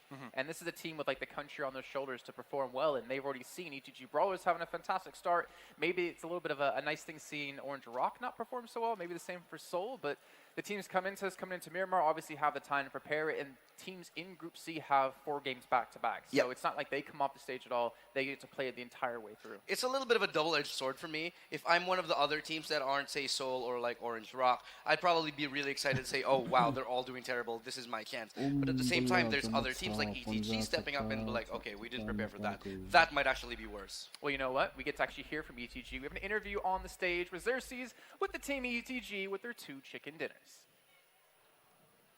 Whew. ETG Brawlers, winner, winner, chicken dinner, and winner, winner, chicken dinner. 2 rounds in a row. You guys were the underdogs. You came in at what, position 18th when you entered, and now you're leading the table at 63 points. Was this planned? Nope. Wasn't planned actually, it was rotations. It was all about rotations actually. In the beginning, we took fast rotations and hold the compounder and all. Did the circle not favor you both times? Like, weren't you just in the right place as you landed? Actually, it was. Zone hacks, yeah. Like last time also it happened in semi-finals. Like in 4 matches, we had 3 chicken dinner and 1 second position. So that time also they were like zone hacks and all. So same thing happened again, I guess. It's beautiful. And now that you've played 2 games and Group C has been watching you dominate with Group B, you think they're going to all target you? Because earlier no one must have thought, like, ETG Brawler, we're one of the others. I don't think anyone will target because they have to focus on their own game as well. Because it's their first game for now. So you're all warmed up and you think it's not wise for those guys to be targeting you because they're going to be in your kill zone because you are the one with the most kills right now. In fact, you're the guy who ran over the last player. He did not see that coming, literally. Did you guys prompt him to do that or did he just go for it? He just went for it himself. He was like, 2 ही बंदे बचे हैं, गाड़ी लेके एक बार घुमाता हूँ कहाँ पे हैं, इसने चढ़ाई दी. So that's the advantage of having the team just around you. Like, okay, even if I take a hit at this point of time, someone's going to take it, right? Wow, you guys have been killing it with these 2 games. I'm wishing you luck for the next 2 games, which are going to come forward. But before that, PUBG Mobile, when it came to India, has completely taken over by storm. It's been one boon after another. And which is why we've made a very, very special documentary just for PUBG Mobile. So here it goes.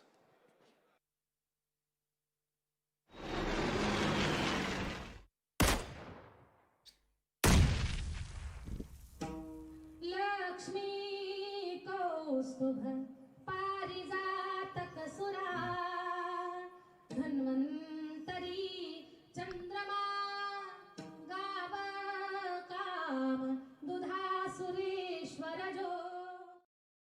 India has a lot of variety. The color, it's about the tradition, the religion. It's just the perspective that gonna matters a lot. They are right in their own sense. Might be wrong to someone, but might be right to someone. I'm just basically a typical boy trying to live up on his dreams, trying to do something on his own. I can set an example for this. They love me playing for India. I felt really proud that I was representing India. Every esport player has that hunger to win. For us, the main goal is to become the best, nothing else.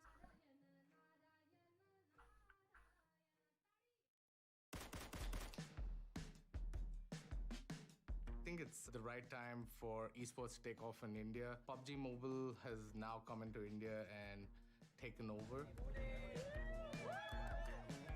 The accessibility for mobile devices is so strong and so easily available to the general public.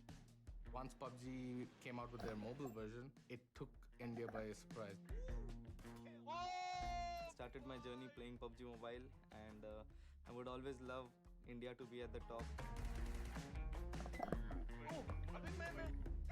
The do's and don'ts of PUBG or something like that, I don't know. I still don't understand what he's doing. But that was fantastic. This short clip will help you to understand how to aim properly and control recoil. Twitter, I ain't touring, I am message board kid did everything that I say I did. Don't believe me. It's gonna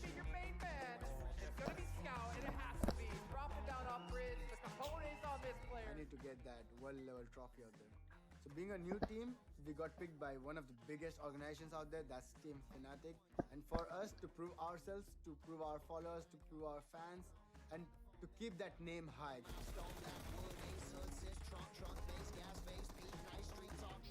Yeah, my teammates would say that I'm the mistake maker, I guess, but I'm also the playmaker. I love to walk on the tight rope.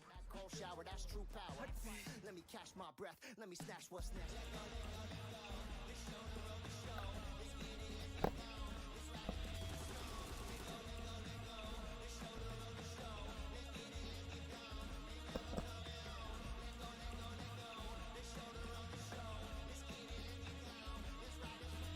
पीछे तो देखो हेजू है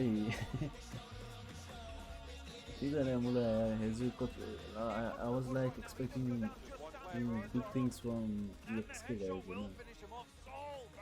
One versus three. One versus four, actually. Oh! Msi! Excellent play! Roy's taking currently no damage. Amami moving forward. Does not make it. I just want to reach you.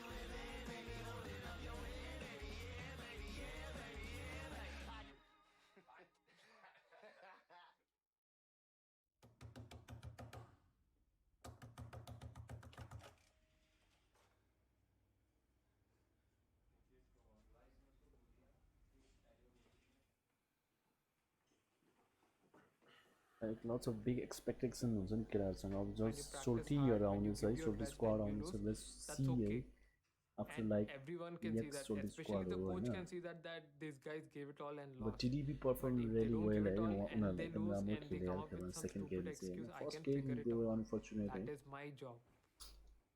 Yeah, these guys, they got a very big opportunity. There are so many people who are dying for this chance. Every third person in India plays PUBG, I'm pretty sure about that. From a kid to an adult in an office, they play PUBG for sure.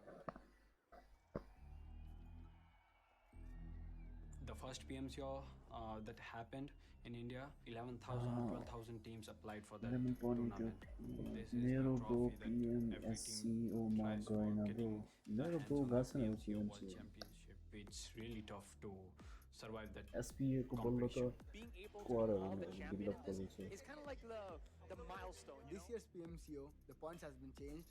So before it was like one team keeps winning, they get a huge lead, which is unbeatable. But now you can't get the huge lead if you don't have the kills. So if a team keeps on killing a lot of people, they're gonna get a huge lead. But if just a team wins with less kills and other teams starts killing more, the win doesn't matter because you need to have the skill to kill. If you don't have the skill, you cannot kill. Viper tries to move out. Existence will just finish that one. So from this new rule change, 3 to 4 teams are gonna benefit. One is Orange Rock Esports because they are damn aggressive. Right now, the best team in India is OR, being one of the highest skill set players and the amount of coordination and synergy they have among themselves. The other one is Team X. They've got 2 or 3 of the best assaulters out there in their team. They have one of the best players India has produced, Scout. VCash just over the hill here, and Scout is looking for him. Plus always. 2 players behind the rock, one goes down. Then they have Ronak. Comes around the corner. Sees one, takes down one, there's just one left, sees him in the grass and will finish it! Apart from that, there's another team which is Team 8-Bit because they go for kills. 14 kills for Team 8-Bit. Mega. Here comes the massive push. There's absolutely no way he's getting away with that one. Harpody Brony Brenner, sir. At the end of the game. Entity. These shots from Entity, though, with the whole team wiped. These are the really big and good teams this year. They're like way too good at the game. I'm Team Soul all the way. They're my guys. My money's on them. Let's see how they do. Team Soul, 2 new players added into the team. Definitely they have Mortal, one of the most fan favorite guy. Guess. Oh, Mortal just standing his ground right now. And he got his back by Viper. Viper gets the knock and it's gonna be Carnage who's having Carnage spread around. It's gonna be open.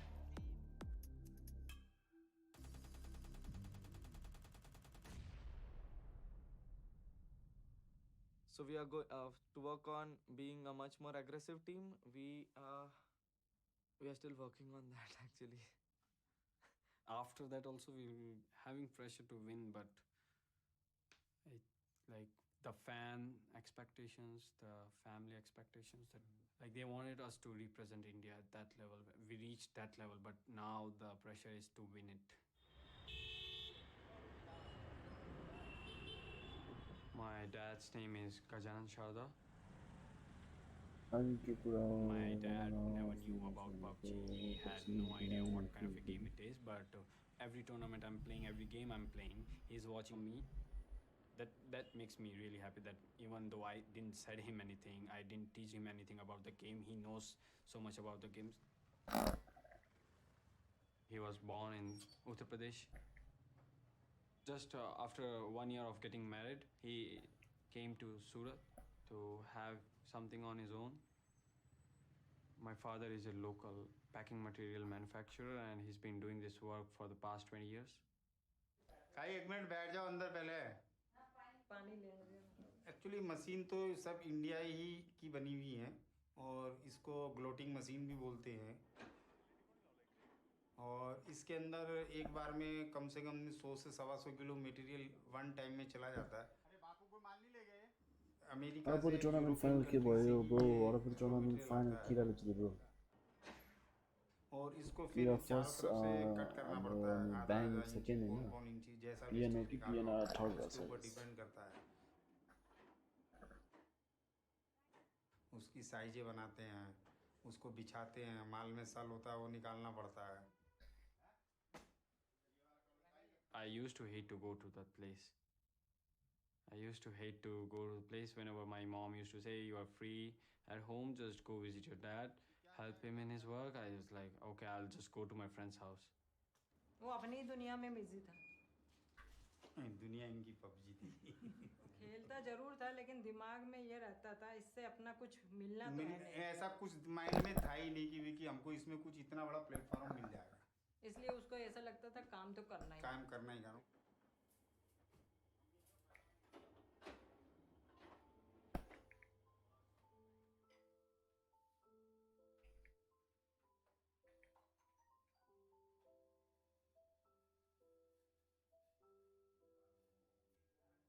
Actual में क्या है कि काफ़ी time तक तो ये इतना बीमारी की वजह से ही हम मतलब उसको शुरू के काफ़ी टाइम तक तो बीमारी की वजह से इसके लिए परेशान रहते। मेन क्या है जो इसके प्रॉब्लम थी ना वो डॉक्टर पता नहीं कर पाए और उसको 2.5 साल तक कंटिन्यू हमने यूपी का कोई डॉक्टर नहीं छोड़ा था।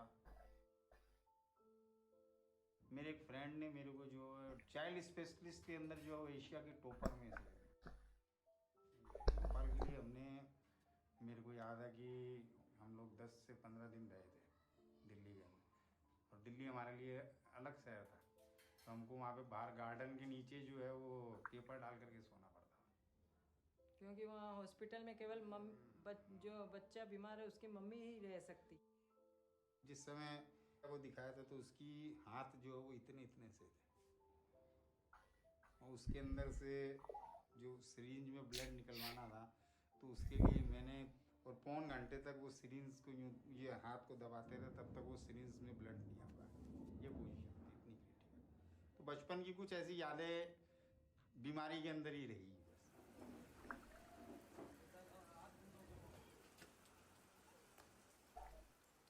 When I was a kid, I used to dream like I want to play soccer for my country, like being in the Indian national team. I have a rule in my life. If you like something, just go achieve it.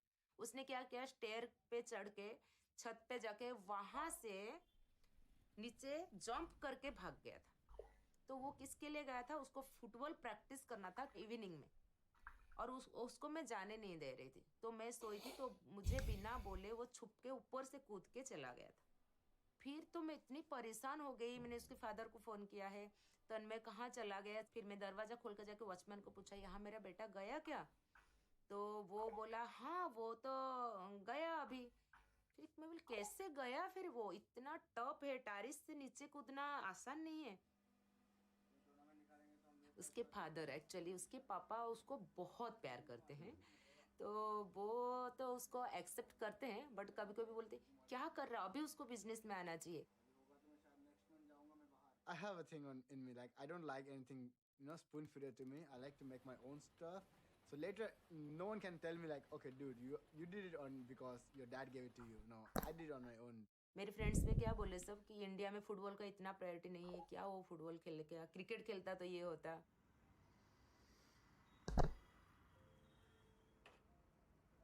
Among all the sports, football was my heart though. Basically, football was my life completely at that moment. I played professionally. I went to national level. I was in Kolkata for a professional Division 1 team tryouts. It's just one-time chance, man. You need to prove there. वो इतना अच्छा खेलता था तो मैं उसकी coach को पूछती थी, बोलते नहीं उस फुटबॉल में भी वो कैरियर बहुत अच्छा. तो उसका जर्मन तो पहले सपना था फुटबॉल प्लेयर, तो और उसको जाना था बर्लिन, तो मैं बहुत खुश थी. उसके लिए जब नहीं जा पाया तो मुझे बहुत दुखी हुई. और कुछ नहीं. So during the tryouts, I tore my hamstring. The second I knew that my hamstring's gone, the first thought in my head came was that, okay, what's the next time I'm going to start walking, or when is the next time I'm going to start playing? The doctor says me, dude, you need to stay in the bed for at least 6 months. And then I was like, okay, my dream's dead here.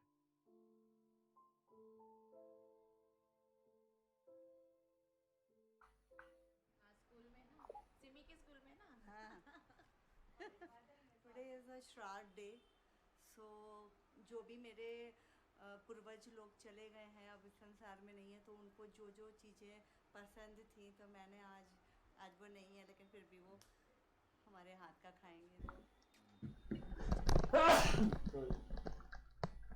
My dad had passed away when I was just 4 years old. So a single parent raising up 2 boys in Mumbai is not actually easy.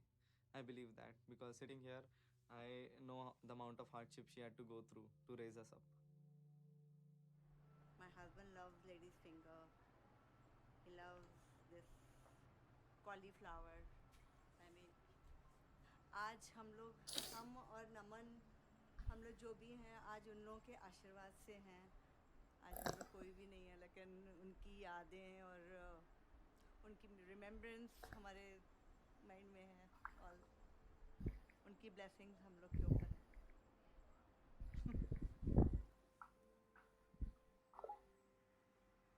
We were short on finances. The major source of income at our home was my mom cooking food for probably bachelors and people, around. That's the only way my mom used to pay the bills, pay my education fee and everything.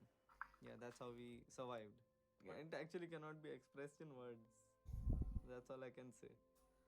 I mean, words cannot describe how I feel about my mom. All going towards the center. सब लोग ऊपर जा रहे हैं. My mom was very nervous when I first started this thing. There was a time when I was playing, she used to, shout at me and she used to yell at me and say, go back and study, or go back and sleep. But then now things are different. Now she's like, why are you wasting time sleeping? You should get back on streaming. With how many kills? I'm mortal small.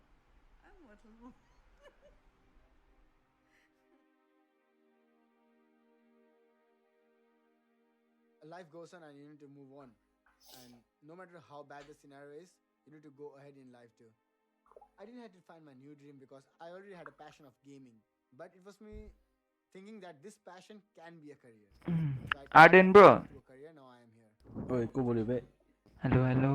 और India में कैसे है, हमारे parents actually उनकी thinking कैसी है? Hello yes please. कुछ engineer doctor. Arden bro एकचोटि हजुर रकको सर्भरमा आइदिनु पर्यो. रकको सर्भर को रक. एक्चुअली ई स्पोर्ट्स क्या है? PMCO को. के को लाग्यो होला? बोलते तुम क्या कर रहे हो? ए सानो डिस्कसन को लाग्यो ब्रो. मेरा बच्चा का म अहिले करेन्टली लाइभ सुन्दै चल रहा है तो मैं मैच देख रहा हूं. तो हुन्छ पछि आउनु न त लाइभ स्ट्रिम सकेपछि. मतलब स्काउट को देखना मुझे बहुत अच्छा लग रहा है. हमको तो इसी चीज़ का बस ये है कि बचपन में इतना वो होने के बावजूद भी आज ये इस लेवल पे इसने मुकाम हासिल किया. When I got the offer to become a pro player from Orange Rock, took some advice from our friends, from our family, and they were like quite supportive in this thing. So they just said, it's about your dream. You always wanted to live this dream, so you are getting the opportunity. Don't miss it. अभी बच्चों को अगर gaming हो, आजकल हर इंसान को कुछ ना कुछ तो करना ही पड़ता लाइफ में. वो अगर इस माध्यम से आगे निकल गया तो हम लोगों को बहुत गर्व की बात.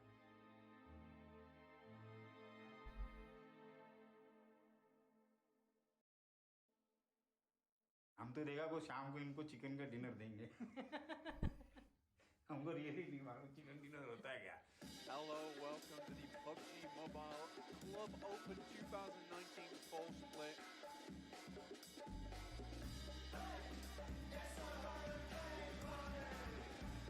The process to qualify for a finals is so grueling. When we formed Orange Rock, the guys never played together, so we set up a boot camp in Hyderabad for them to learn to be a team.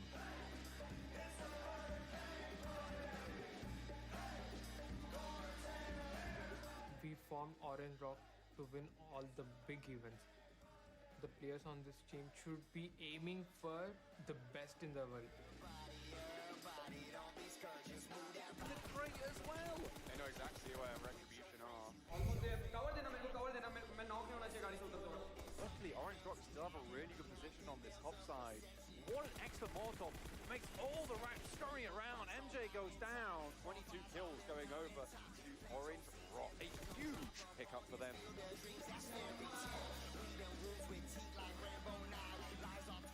I did not know I would come back, but then there were, many factors. For example, there were so many teams in India now who have become very good at it. So it's going to be good challenging them now. Mortal looking to try and shimmy his way in as well as the circle counted its soul versus Orange Rock. They know exactly where he is. He knows exactly where they are, though. He goes out wide. Shot! The back is against three. Here comes the push right now. He does go down just one standing player for in the Orange rock. And the headshot will finish him off. We are adjusting and learning on to taking more kills and being more aggressive so that, by the time we get that chicken dinner, I'm pretty sure we're going to get around 10 to 15 kills.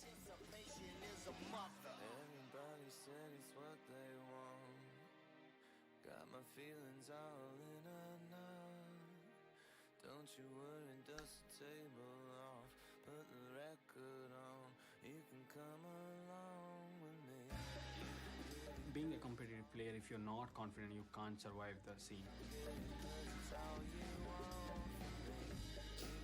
We're not scared of anyone. If you're gonna be scared of anyone, you have to be scared of everyone.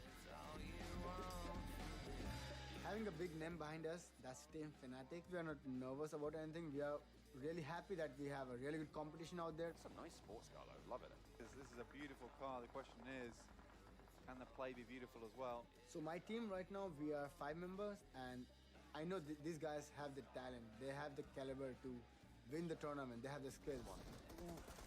Ronak so low. Too strong. Even so, Scout's having none of it. He wants to get the full team win. Coming to a close, Team Xspark now, the arbiters of death.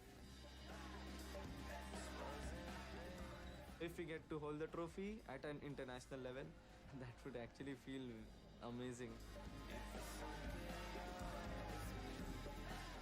I'm enjoying the moment, and I don't want to wake up from this dream.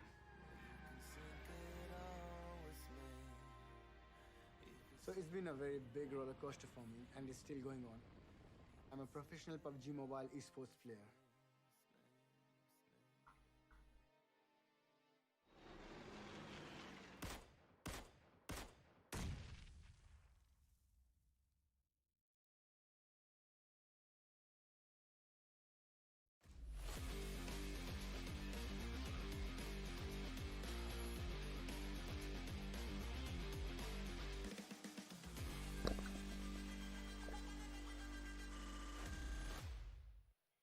Welcome back, everyone, to the PMCO Fall Split South Asia prelims. We're getting into the nitty and gritty of the day. We're about the halfway mark as we're approaching game number 3 as we're moving over to Miramar. But guys, we have to start to talk about this map. Obviously, we have Group C with different teams coming in. But Miramar is going to be a little bit different than what we've seen so far today. I mean, people are familiar with Miramar for sure. It's not exactly the most favorite map of everybody, and it will favor some teams more than others. I just wanted to talk about ETG. This seems like the kind of map that they would really, really thrive under. I mean, holding those compounds with a lot of those wide open spaces around them. That just seems like something totally up their alley. Especially with the momentum that they will have coming into this game. But I'm going to say, I think it's someone else's turn for the chicken dinner. Oh, really? I mean, we got to be fair. We got to be fair. We got to be fair. We got to give the other squads a fighting chance. So we got groups A and C coming up next on Miramar. Then after that, A and C once again for Sandhawk, and then Miramar, B and C, and then Vikendi to wrap things up today, B and C. So you made a really bold claim right there that it's somebody else's turn. Who do you think it's going to be this time? Whoa, now you're asking for a lot. I'm just going to say Fnatic. Okay, that's fair. Okay, you didn't even think about it. You didn't give us the reasons. You're just that confident in the Fnatic. I'm trying to get an autograph and a jersey. I'm not going to lie. So not biased at all is what you're saying? No. No, not at all. I don't have the jersey yet, so technically not biased. Well, we'll see if that changes a little bit later on. See if we can hit up Karn for that one. But you can see the teams that we're playing now. We're going to see Team C for the first time. Fnatic, Salty Squad, INS, Blind in there, Reckoning, Mayhem. There's so many teams that honestly still could take the title and challenge the best of what we've seen so far. And on that note of the best we've seen so far, there's so many stats to back up how well ETG has been playing so far, as well as 0 Degree. Yeah, I mean, 0 Degree, they're not playing in this next game, so they're going to be out for the time being. But we got Brawlers, we got Dark currently in the lead for total damage, around 14,000 damage. And then Dark, they have another player. 14,000? Around there, 1,400. Okay.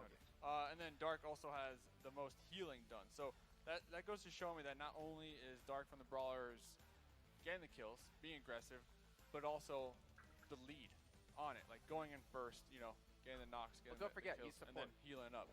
He's not a support after this event. And then 0 Degree, they have damage leaders in 2nd, 3rd, and 4th place. Yeah. All 4 of their players, if I'm not mistaken, are in the top 7 of damage overall. So That's I mean, insane. these 2 squads in particular here, the Brawlers and 0 Degree, are putting up the numbers when it comes to kills, putting up the numbers when it comes to damage, and they're just opening it up here today. I don't know how this is going to change, though, because we are going to have another group coming into the mix. Group C, that includes Fnatic and INS and all the other teams we talked about a lot earlier. Yeah, for sure. And that is completely different, obviously, from Team B, from Group B, rather. I wonder how this is going to change the playstyle. We haven't seen them play just yet. And, of course, since Fnatic is new, we don't exactly know how aggressive or how they play.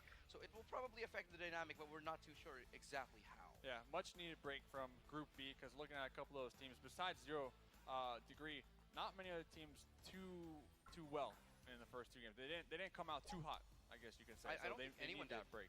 8-Bit did kind of okay. They were around average. They're average, definitely, but everybody else seems to be on the lower side. Exactly. However, so hopefully this break they can reset. Can I bring in some numbers here, by the way, because I know you were talking about stats before. Looking back at the group stage, Orange Rock led the way on kills at 114, number 1 overall. You had Mega X, which is a team we haven't seen much of either, being 2nd at 89, and the Fnatic number 3 at 88. We've seen these teams be able to put up some big numbers when it came to the group stage, but already Orange Rock has fallen. A team that we thought was going to be one of the big dogs here is currently in last place. With Fnatic, 1 kill. Yeah, with 1 kill. And then you say Fnatic, as a team you think is going to win this map or this game coming into it, will they see the same kind of fate where the hopes were built up a little bit too high for them and they fall in the time of need? Nah. They're going to learn from the mistakes. You really want that jersey, huh? Soul, and they're going to learn from the mistakes of Orange Rock, and they're not going to let the pressure get to them. A lot of players, they say, we're coming in here, we saw in the interview, you just gotta play your game. And that's exactly what these teams need to do here. Play their own game. Don't worry too much about what the others are doing. Just worry about what you're doing. Make sure you're not making these tiny mistakes that can lead to you losing the game here. And the crazy thing looking into this, as we take a look at the overall standings, is I remember it's top 16 that get through into the finals kicking off on the 8th.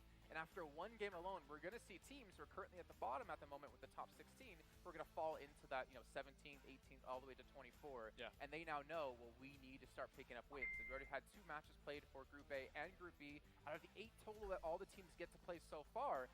And the Brawlers, I want to say it, like, I think I'm safe to say this. ETG Brawlers, 0 Degrees, maybe even Synergy and Godlike are like guaranteed through into the finals with the score they currently do have. I wouldn't even say that just yet. We're only what? I mean, you get 1 point for like the bottom 4 placings. Yeah. I don't know.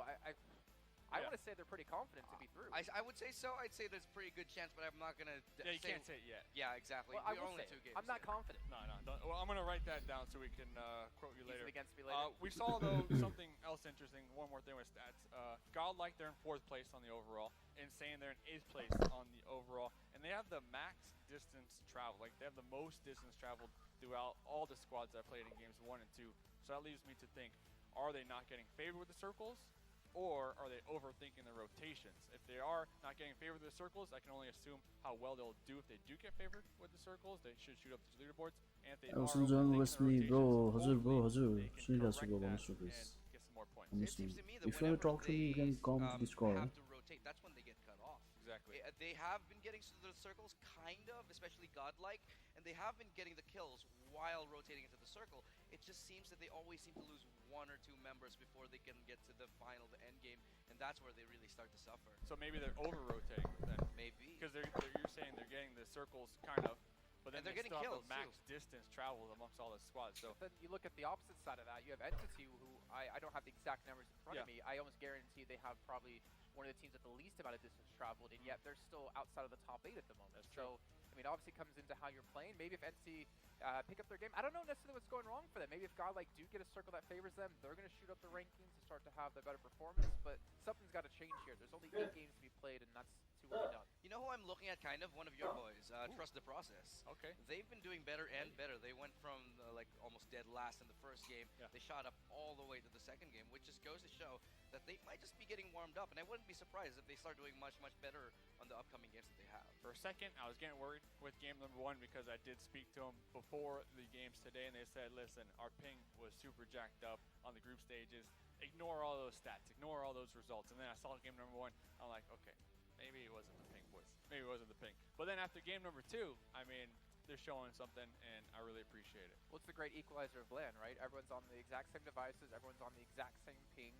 Have the exact same sitting situations. You have the ability to take your pillows that you need to put your arms on. You can take your shoes off. You can relax. You can lay backwards over the couch, however you want to play.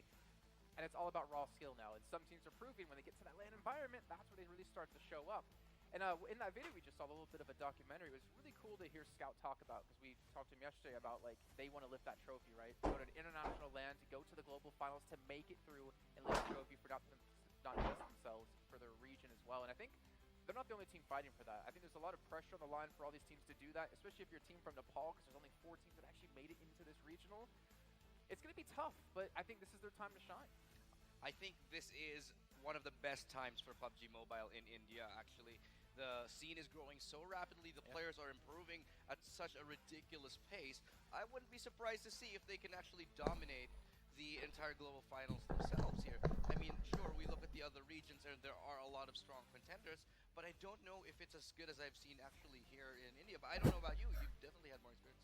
You guys have. The thing is that not only is the skill rising, but like the support is rising for all the teams too. Like the money is starting to be there for salaries. They can start to focus more on just the game, and we've seen how that affects other regions in many other games, not just PUBG Mobile. And you look at Fnatic, they finally have the ability to do like a 10-day boot camp. 10 days, that's a long amount of time to spend with your team, and their biggest focus was communication. Exactly, so that's why I'm interested to see how they actually do perform here for their first game at the LAN after those 10 days of boot camping, because in my opinion, they're about average, maybe above average for group stages when it comes to communication, when it comes to them working as a unit, when they're pushing compounds, just all around. So hopefully with that boot camp, they'll move better as a unit, because we've seen, what was it, 0 Degree, they've been moving as a unit, games 1 and 2, and I believe that's how they're able to rack up so many kills, because say they push a compound as 4, 1 gets a knock, they're able to provide that support immediately without getting the flush onto them and then get the revive. So moving as a team, so important here.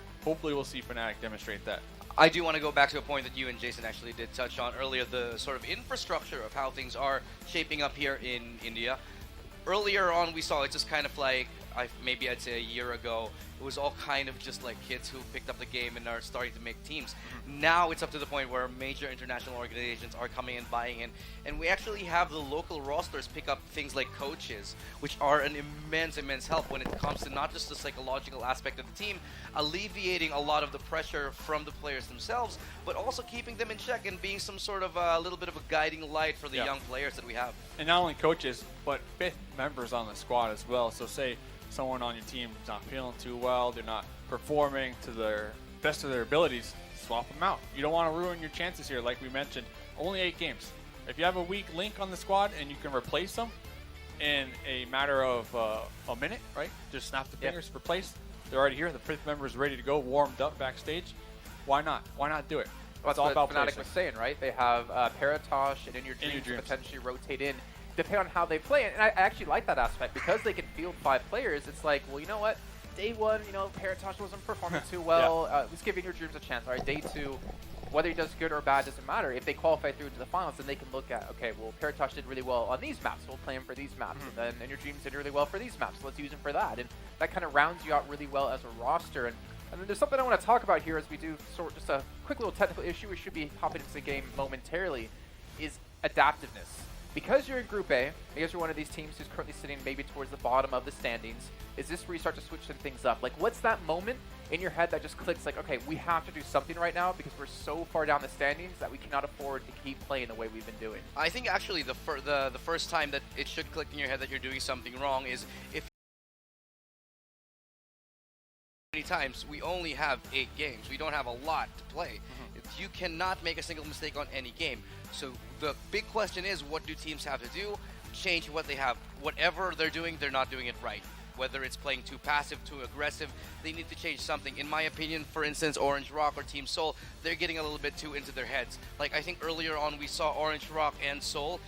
They went head-to-head with, I forgot what team it was, but there were 3 of them in the same location. Zero, exactly. And once they found that out, they all sort of panicked and left. Oh no, Team Seoul is here. Let's not fight them just yet. You have to not think about who you're fighting at the moment. You have to not think about the situation and just play your game. Well, they look at the standings, I don't think they would really care too much if they're fighting Team Seoul, to be honest. They're not doing too well. Oh, the BM. I shouldn't do that, right? Because at least they have a game off. They have some time off, though. They were in Group B, so. One thing to note, though, if you are at the bottom leaderboards on Group A, we are going to still have the new maps. They haven't played these maps yet, Miramar and Sanhok.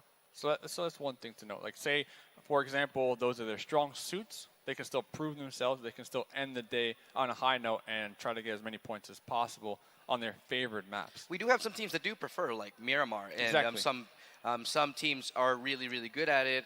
But the thing is, Sanhok, though, going to Sanhok, it's sort of like a free-for-all. It's so hard to predict how that's going to go. Exactly. It's just boot camp, and then that's it. Paradise, boot camp, yeah, it's going to be a hotbed. And talk to a lot of these players, they're like, Sanhok, just wait. It's going to be a fiesta.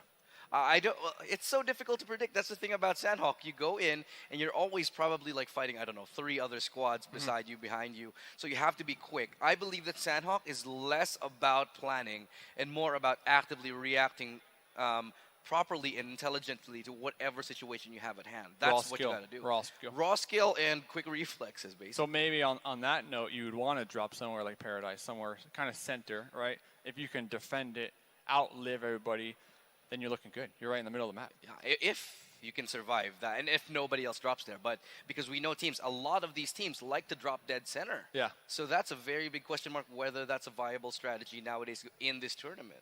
We'll have to find out. We are going to have Sanhok after the Miramar match here today. Yeah, we should be getting underway with Miramar in a few seconds. I would actually love to see some hot dropping happening.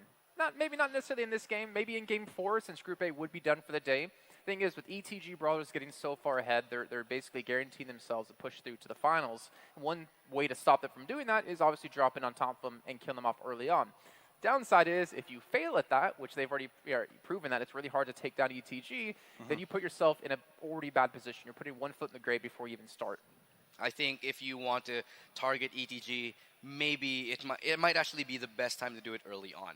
Because as we've seen, the strength of ETG is holding those late compounds when they have all their stuff and coordinating with each other.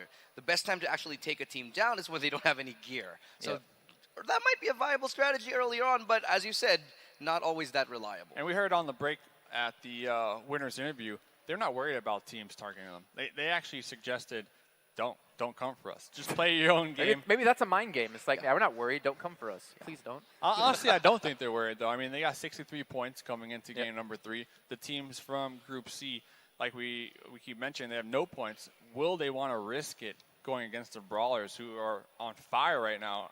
I don't know. You know that comment you made, it's part of what we said earlier. It might be getting to their head a tiny, teeny bit. And that's when you got to start to worry, though. You don't want to be a little bit overconfident, especially with the other teams primed and ready to take you out. I think they've earned that confidence. They have 23 kills. They have 40 from placings. They have more kills or points from kills than most teams have overall. And that really says something about them. And now moving into the game, as you hear the music kicking off, Illustrato, give me your prediction. We already heard Fnatic from Mustache Dave. Are you kind of going the same way? No, ETG, this is their map. I think they're going to be really good on this one. Okay, go 3 for 3 chicken dinners. Let's see if that will kick off here in a moment's time. We're going to head over to some newcasters. We got Alex Byfield and Imperium to guide you through the game.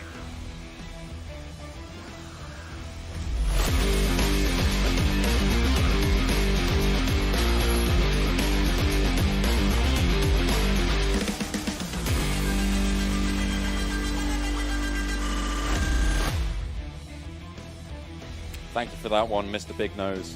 We are obviously Alex and Imperium over here. Yeah, I've got the beard. I'm good to go. Yeah, can you put on an Irish accent?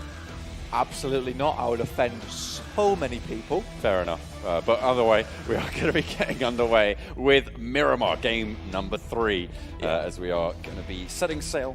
Not setting sail. I'd like to. That would be cool if it was a boat.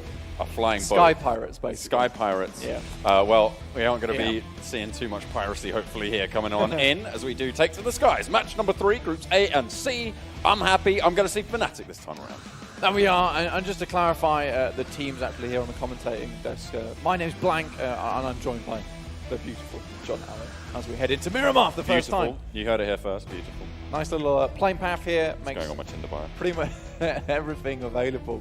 I mean, it's a big compliment from me, you know. If you receive a compliment from me, it's big news. It's big news. Absolutely. It looks like it will be Pain or Blind, sorry, moving all the way up to Campo Militar as a unit with Trusty Process. Evos instead is going to go a little bit further down. So it won't be going here. As you heard earlier, Nick did not make it in with the rest of the boys. So he's won't be playing, so you'll get to see some of those magnificent 3v1s we saw on Miramar in the group stages. But let's quickly talk about Orange Rock, John, because Orange Rock, they had some circle luck here on Miramar when in the group stage, and I think they had a ridiculous stat on Miramar where they had like 28-point game averages overall just on Miramar alone. So we'll see if they can bring up the rear here, because they really need to score well.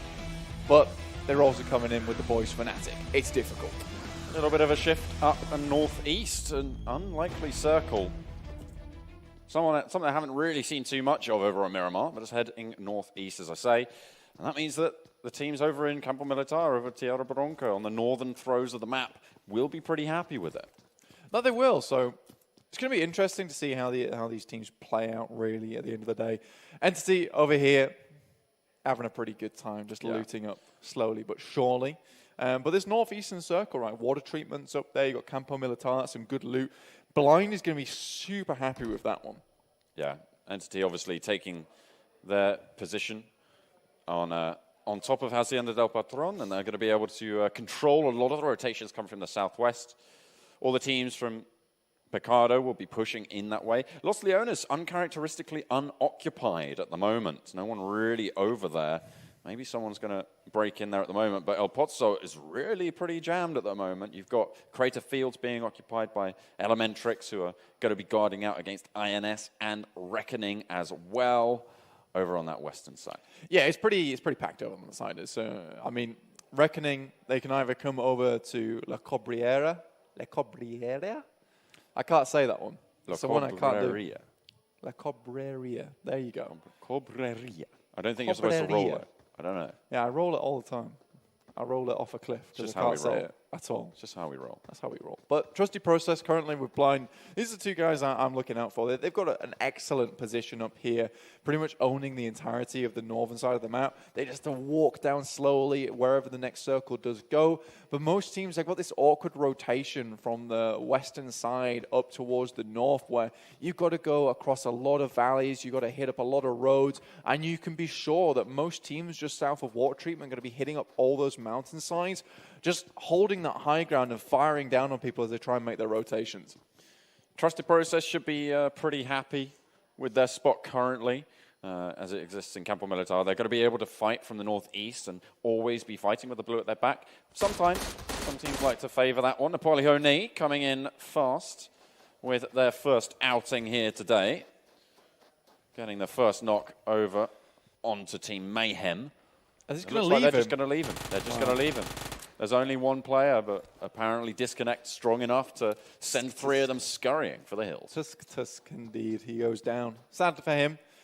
Napoleone, obviously one of the 4 teams representing Nepal currently, so they're putting on a good face for them so far. You got Salty over here as well, also representing Nepal. Orb is very much far from the distance, which you're going to see a lot of on Miramar, indeed, because this map is just so huge. Yeah, it's more likely that you're going to see sort of early splits coming on out, but Orb clashing to the west of Los Leones with Salty. He's not quite able to get that AKM trained. The 3X not really working out for him at the moment. But look at this snaking coming out. Ooh, yeah, the zigzag is pretty potent from this guy. I think he's just teasing Mad Dog at the moment. He's going to be even madder Dog. Absolutely. He's got to be careful, though, remember, because the rest of Salty are actually waiting on the hillside. They might have been able to pick up a gun and actually go and challenge him out. Yeah, it really depends if they even have the gear to do it, to be honest with you.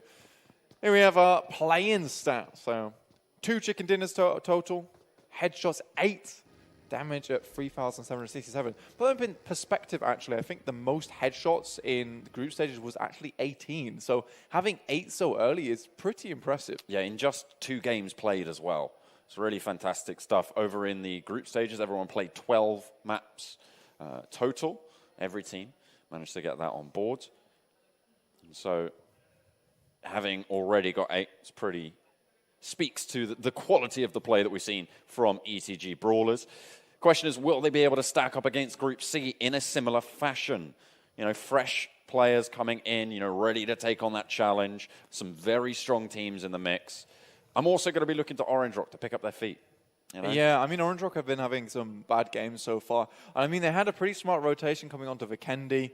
Erangel was a little unfortunate starting the game with 3 players only.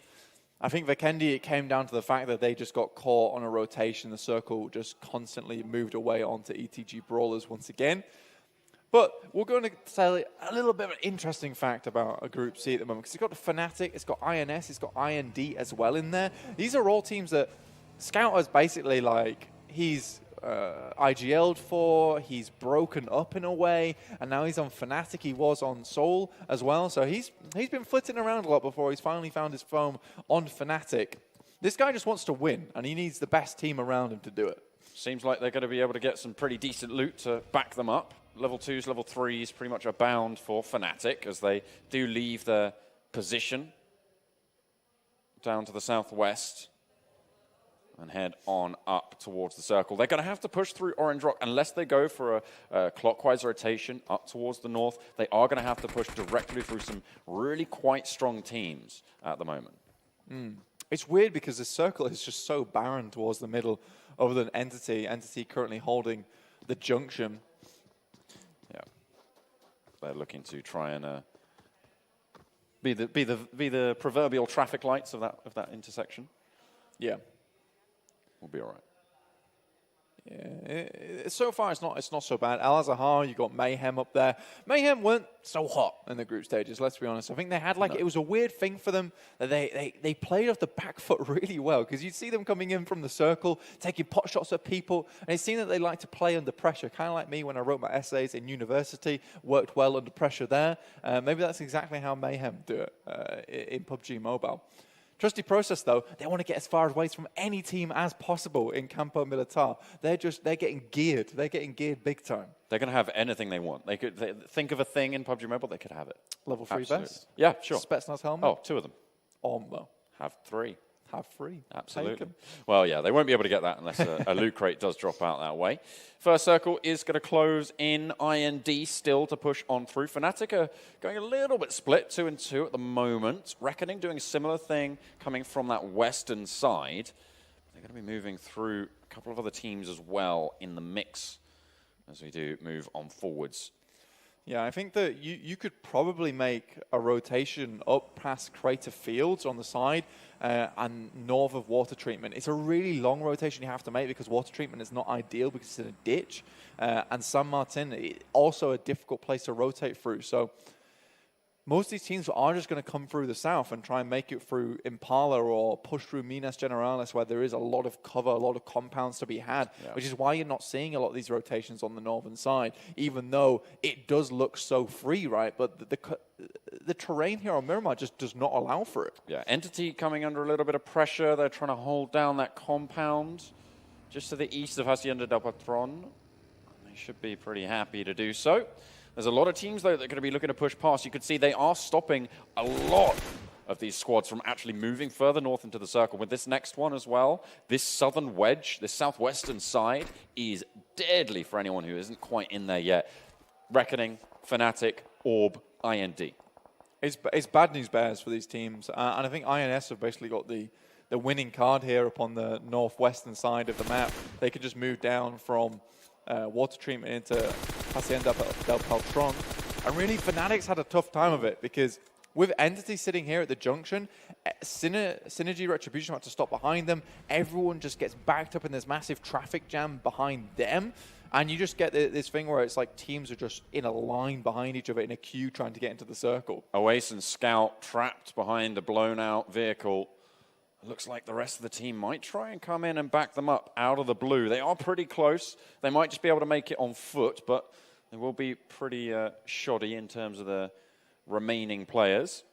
And I think Reckoning are just going to leave them to it. Fnatic going to go with all sorts of power moving on forwards. It's fair enough, right? And I think now that Entity want to move, INS have put themselves in a position in front of them. So now Entity are locked between Orange Rock as well as INS. This is a bad position for them right now, especially because they're playing within the valley there. They're kind of difficult. Really now it's just Blind and Trusty Process coming down from the northern side, looking to control Cruz de Val, Tierra Bronca, as well as coming down into El Azahar. That's currently occupied by Mayhem.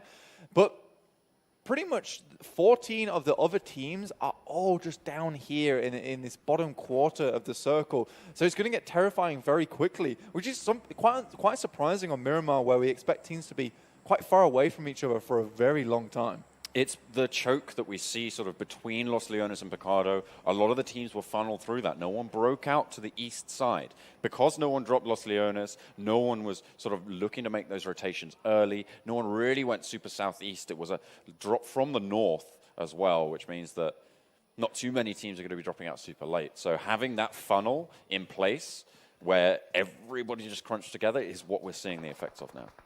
Indeed. I know it's really hard to move past the junkyard right now. It's difficult. The terrain forward from here, you're going to get a massive speed bump as you hit up towards the roads. Water treatment, on the other hand, is just completely barren. You don't need that anymore. INS, though, again, just holding Entity back, and the squeeze is there for Orange Rock. Entity trying to spike out from behind the vehicle at the moment. Jonathan, see, he's just going to step back, blow up the party bus, give himself a little bit of hard cover. Now he can start to take the fight a little bit more effectively against Megastars. But it's just going to be a little bit of spray, a little bit of argy-bargy. Nothing too much to worry about. This is what happened to Orange Rock, though, last time, and could happen similarly to Megastars. And it's really what I would call the squeeze, because is the source worth the squeeze here to take these teams out? Like, you've got to really ask yourself that question at the end of the day. Do you need to unscrew the top, get the knife out, try and get the source out? Make the rotation around the lid? Like, I think at that point, you have to move out of here. Orange Rock were caught out by this last time on Vikendi, where they just stuck around for too long around 8-bit, and they didn't make that rotation early enough with Team Insane. And I think if they maybe had made that rotation there, they might have been able to even take down Trusty Process on the southern side and set themselves up for victory later game. Again, these are all hypotheticals, and they could or could not have happened. The circle moving a little bit out towards the east as Entity have to leave their junction. They will be still force strong, but the center of the circle not being super kind to IND at the moment.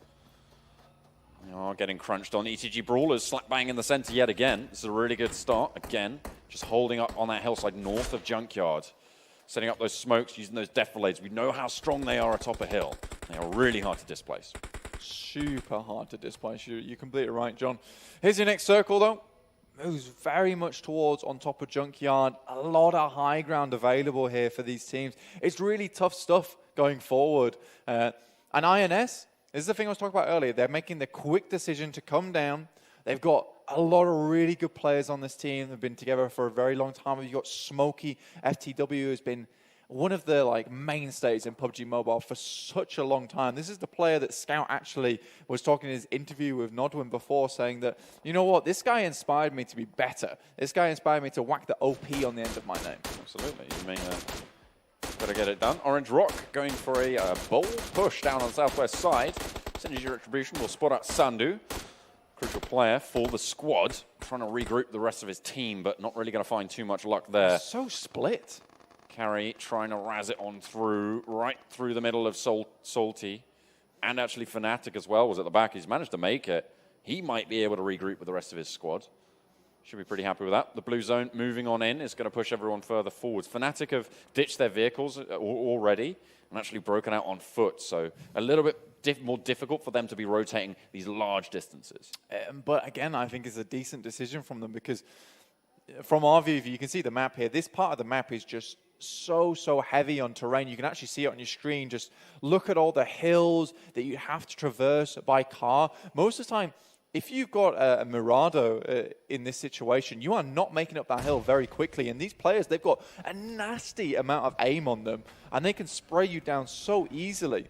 So even here, the boys from Reckoning, they're going to go down the hill and try and rotate round through the road. They're not going to risk going over this terrain. It's too dangerous. Megastars have gone all the way further north, and they're going to find that they are going to get that dividend paid out over on the northern shift. Huge feature of this circle now, Blank. The road cutting it into thirds over on the northern side. You've got Blind and Megastars vying for control there, but there is definitely a valley to be worried about. Now, you in group stages, in fact, yourself said this, right? On Sandhawk, the roads become like rivers. Here, this road is like a lake. Like, how do you play on there unless you're inside that small compound that is available for you just at the bottom? You can't play it. You're just so open unless you're like hugging the wall. And in that case, you've basically surrendered yourself just to placement points. Yeah, it's very, very tricky. Fnatic clashing with Salty Squad on the southwestern side as they both try and leave towards this next circle. Looks like Fnatic have already struck an out, though. Scout going to push on ahead and just leaving the rear guard to deal with the shots raining on through. Everyone as well crunching into the southern side on the hillsides there. A lot of divots, a lot of ground to be playing around. Everyone looks for their place. Yeah, Megastar has actually done a decent rotation here towards the northern side, and now they're going to claim that alongside Blind. Blind really want to get rid of these players as soon as possible. That would be excellent for them, and then they can control that whole northern side of the circle. People are not getting to them very quickly. Ronak falls and gets immediately confirmed. Yeah, he is going to go down, unfortunately. INS as well, clashing with Napali Honi. This is sort of almost dead center in the circle. The Brawlers on the south side, they are into this next circle, but at the moment, it's Napali Honi trying to hold it down. Salty lose a player as well as the 3 players from Fnatic who are still alive. They're already well away. They just lost 1 on that rotation. So nicely done to be able to get in there. Reckoning getting descended on now by Entity. And they are going to lose 1 to the downs as they're trying to look for a few more. Neo just in the smoke, moving on forwards, swaps out the weapon.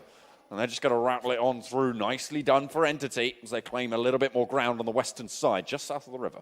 The river, the road. Yeah, and INS will also make the clean sweep over to Napali Honi. Salty Squad go out in the circle all together. A true brothership there. Oh, yeah. But that shows just the smart decision-making from Fnatic. They've done the damage, and they're like, okay, we're going to leave. Maybe we lose Ronak in the process, but we're going to have 3 members who make it into the circle. You'll have none. Entity starting off pretty well. This is what I said I wanted to see from them. This is the things that we can see from them, right? They are a squad who has, in the past, had some great impacts moving forwards. Or a few players over on that eastern side. You can see Mad Dog now trying to piece it together for them. But Mayhem are there. You've got Synergy Retribution over waiting, maybe looking for some shots. As well as Trusty Process looking over that way. It's a really tricky place to be playing around. There's everybody else looking for their position. Fnatic have control of a compound just to the southwestern side. They will have some hard cover there to be playing around. Everyone else out on the hillside. The problem is, John, is that unless we get a massive southwest shift here, it has to be a yoinker. Fnatic will have to move over open ground into Entity and INS's line of sight, which is going to be very, very difficult. And it's going to rely on one of these teams taking shots. And it does! Oh my God. All right. Fnatic are going to be absolutely screaming in their dugouts about that one. Very, very happy. Orange Rock got eliminated. I didn't see that on my screen, but they did. They are out. And they are no longer in the running. A third poor showing from the group stage champions. I think you can almost count them out now. Maybe. I mean, we've seen that they do have the potential. They do have the potential to be able to frag out their mines, but they are just not showing it. And frankly, it is disappointing to see them come in like this. I wanted more from them. We set up this game as this is Orange Rock's map, right? Yeah. This is Orange Rock's map. We saw some circle look for them there on Miramar in the group stages, and they're just not able to be, they've not been able to summon that same strength that we saw from the group stages so far. Like I say, John, there is still games left, but they're going to have to frag out of their mind, and it has to be a completely different Orange Rock next game. Absolutely. The ETG Brawlers as well getting a little bit of circle luck, as they are pretty much guaranteed to have every single game. Nicely done. But they are just on the southeastern side, challenging near a ridgeline as well. They've got a lot of control here. You can see the ground around them kind of favors that all angles defense that they need at the moment. And they are going to be able to capitalize. Yeah. One thing we didn't talk about was the fact that Mega Stars as well as Blind have both been forced away from that northern position, which they thought was very strong. Like, who would have thought that this southwest shift, massive yoink, would have come through? They were banking on it staying fairly central towards that northern side. Now they've got to make their way in, which they do quite quickly. But it's Elementrix, ETG Brawlers, Trusty Process, as well as IND and Fnatic in the wings here. This is one hell of a fight going on. It's like an actual war zone. See, Elementrix have the high ground. This is good in theory, but you've got a lot of teams on the other cliff faces, on the other sides, who do have vision on them, which makes it so hard for them to be confident pushing on down. It'll be very tricky for them to make these rotations. Yeah, INS now taking a bit of shots here from Blind. Remember, Blind moved from the north side. They're already coming through with an absolute boatload of damage. Doing a lot of work at the moment, though. Entity still atop the kills. 4 points for them on kills alone as teams start to go down. The Salty squad eliminated. Nepali Honi as well. Fortunately, not going to be going any further. They're still pushing on through, though. That's going to allow Elementrix a little bit more opportunity to maybe try and look down these hillsides. A bit more room to breathe, you'd imagine. They've still got smokes. But you've got to ask yourself, how much utility does this team have left to really survive for much longer? Remember, they have to make rotations past here. We saw IND go down earlier, and that Synergy Retribution also being removed. And Fnatic. They're still going. Oh my, you've got to be elated about that circle right there. You've hardly got anywhere to move, and you can crawl it forward. And now Blind, who had the lip of the cliff as well as Megastars, they have to come over the top there. They have to go into no man's land. I would say that Elementrix are in a pretty tricky spot right now. They've got to rotate in, but Trusted Process and the Brawlers will be looking their way. These pushes have to come through. Fnatic need to take a forwards position, which you can see they have done now. They've moved a little bit further forwards in their compound so they can have better oversight over these hillsides. That's exactly what they need. That's Mayhem. Just having a little look at them. Look at all these players. They're like, oh, God, well, I mean, we've got to get out of here. Well, we can't stick around. This is terrible for us. And you're going to see this crunch coming through now as teams just collide and clash. Oh, no. Trusty Process. Looks like they might just leave Doku Doku. Elementrix trying to take the fight with them. Getting a little bit... You saw Sax Slayer like walk out and an explosion happened in front of him. He's like, okay, don't like that, actually. Oh, no. INS not looking so hot either at the moment. It's going to be very tricky for them to come back. They have one player left now. Everybody getting down. This push from the northeast is going to be deadly. There's a lot of teams taking a lot of punishment. Entity guard their zone. Over on that northwestern side, the Megastars are eliminated. And this is the exact team that I was going to talk about now, John, is Entity.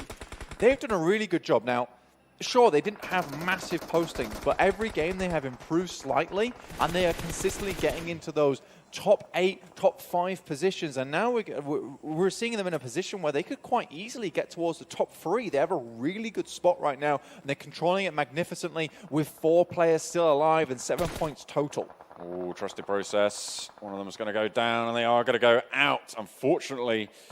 Down there. Not going to be too happy with that one in 7th place, but they do get a couple of points on board. ETG Brawlers still holding it down on the southwestern side.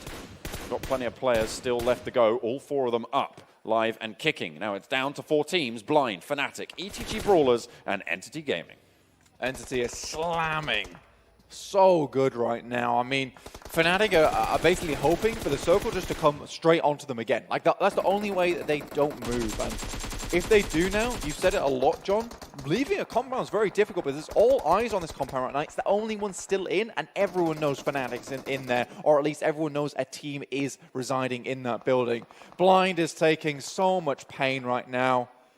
they're going to struggle so much to make their way up here. I think they're going out now. Very, very tricky stuff. Entity picking up more and more kills as time goes on. 8 for them. 8 for the ETG Brawlers as well, who are continuing to reign supreme over proceedings right now. They have a really strong spot as the next circle comes in. Now, Entity, one player so fast. You have to talk about. It's Jonathan. Hopefully he doesn't go down here because he's currently on 5 kills doing loads of work for his team. This guy is massively aggressive. We've seen him take ridiculous pushes in the group stages when we did actually see Entity play. They didn't play too much, but when we did see it, this guy was razzing it about like there was no tomorrow. This is a bold push from Sangwon, but it's going to pay off. Able to get there without Entity spotting it.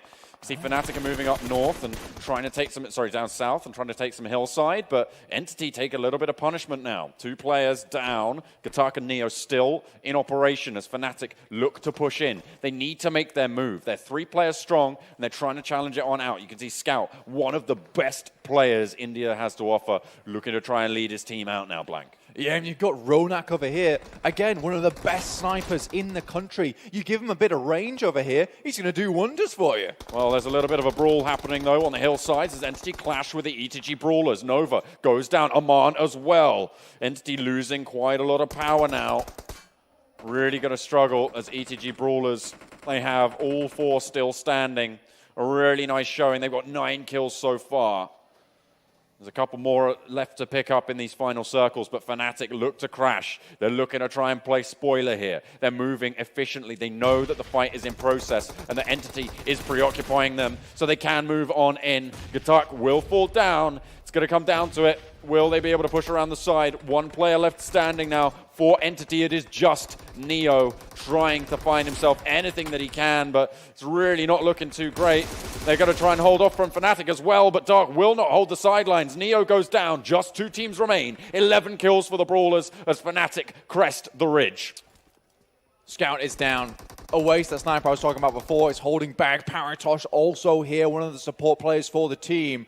It's a 3v2 right now. Currently, Fnatic, they hold the high ground. This is all they have. They've got utility, though, because they're able to hold out in that building for so long, they didn't have to use their smokes. This is going to provide valuable cover going forward. But do they have the nades? This is the question, John. Do they have their Molotovs? Sangwan currently taking a beautiful off angle here. If Fnatic want to win, they have to get rid of Sangwan. He cannot roam free like this. Fnatic stayed put for far too long there. ETG Brawlers look for the nade over the top. Awais goes low. They land it. But how many more nades do they have? They've been in open field battle for so long now. Looks like they've got at least 1 more in the back pocket. Going to send it on over, see what they can pick up. Great arc there. A lot of arc, a lot of good work being done by these nades as the smoke clears. The ETG Brawlers have oversight. Fnatic not in the next zone. They will need to push on out.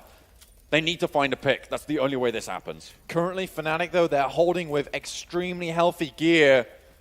Oh, don't tell me they're going to go for the car play again. Awais goes down, just Paratosh remaining. It's a stressful situation for Fnatic, but can they work under the pressure, John? He's going to go out wide, gets 1, but it's going to get shut down. ETG Brawlers, 3 for 3, back to back to back. It's the turkey. They're going all the way. They are so chuffed with themselves, and rightly so. Fnatic pipped at the post. Not going to be able to win it out against the dominant force that is ETG Brawlers. Man, these boys got to be feeling plump after those free chicken dinners. Well and truly full of victory today. You can't believe it. Look at it. They just cannot believe it's gone through again. I mean, I'd be in shock too. You've just taken down one of the best teams in India as well, removed them. They were looking to put a show on today for us. Fnatic once Xbox. Now they're flying the orange banner. They do make it to 2nd place, which is excellent. That's the kind of result you want to see. That's what we want to see from Orange Rock. They were not able to deliver earlier today. I would be willing to put a lot of money on the fact that ETG Brawlers have just guaranteed themselves to go into the regional finals. Mate, I would be so confident. An admin just needs to pull out a couple of grand final tickets and just hand them to them. Because, absolutely. How can this team not go? With that, they got 13 kills there, which puts them up to a 33-point They're on 96 game. points They now. are on 96 points. If they finished now, that would be over a 10-point average. That would be a 12-point average, bang on the nose, as it goes, because 8 matches total that they'd be playing. It's a phenomenal, phenomenal scoreline. That's the sort of thing that you're going to be looking to score to get so much done. Oh, it's beautiful. These guys, so happy with their performances. Exactly what they needed. I'm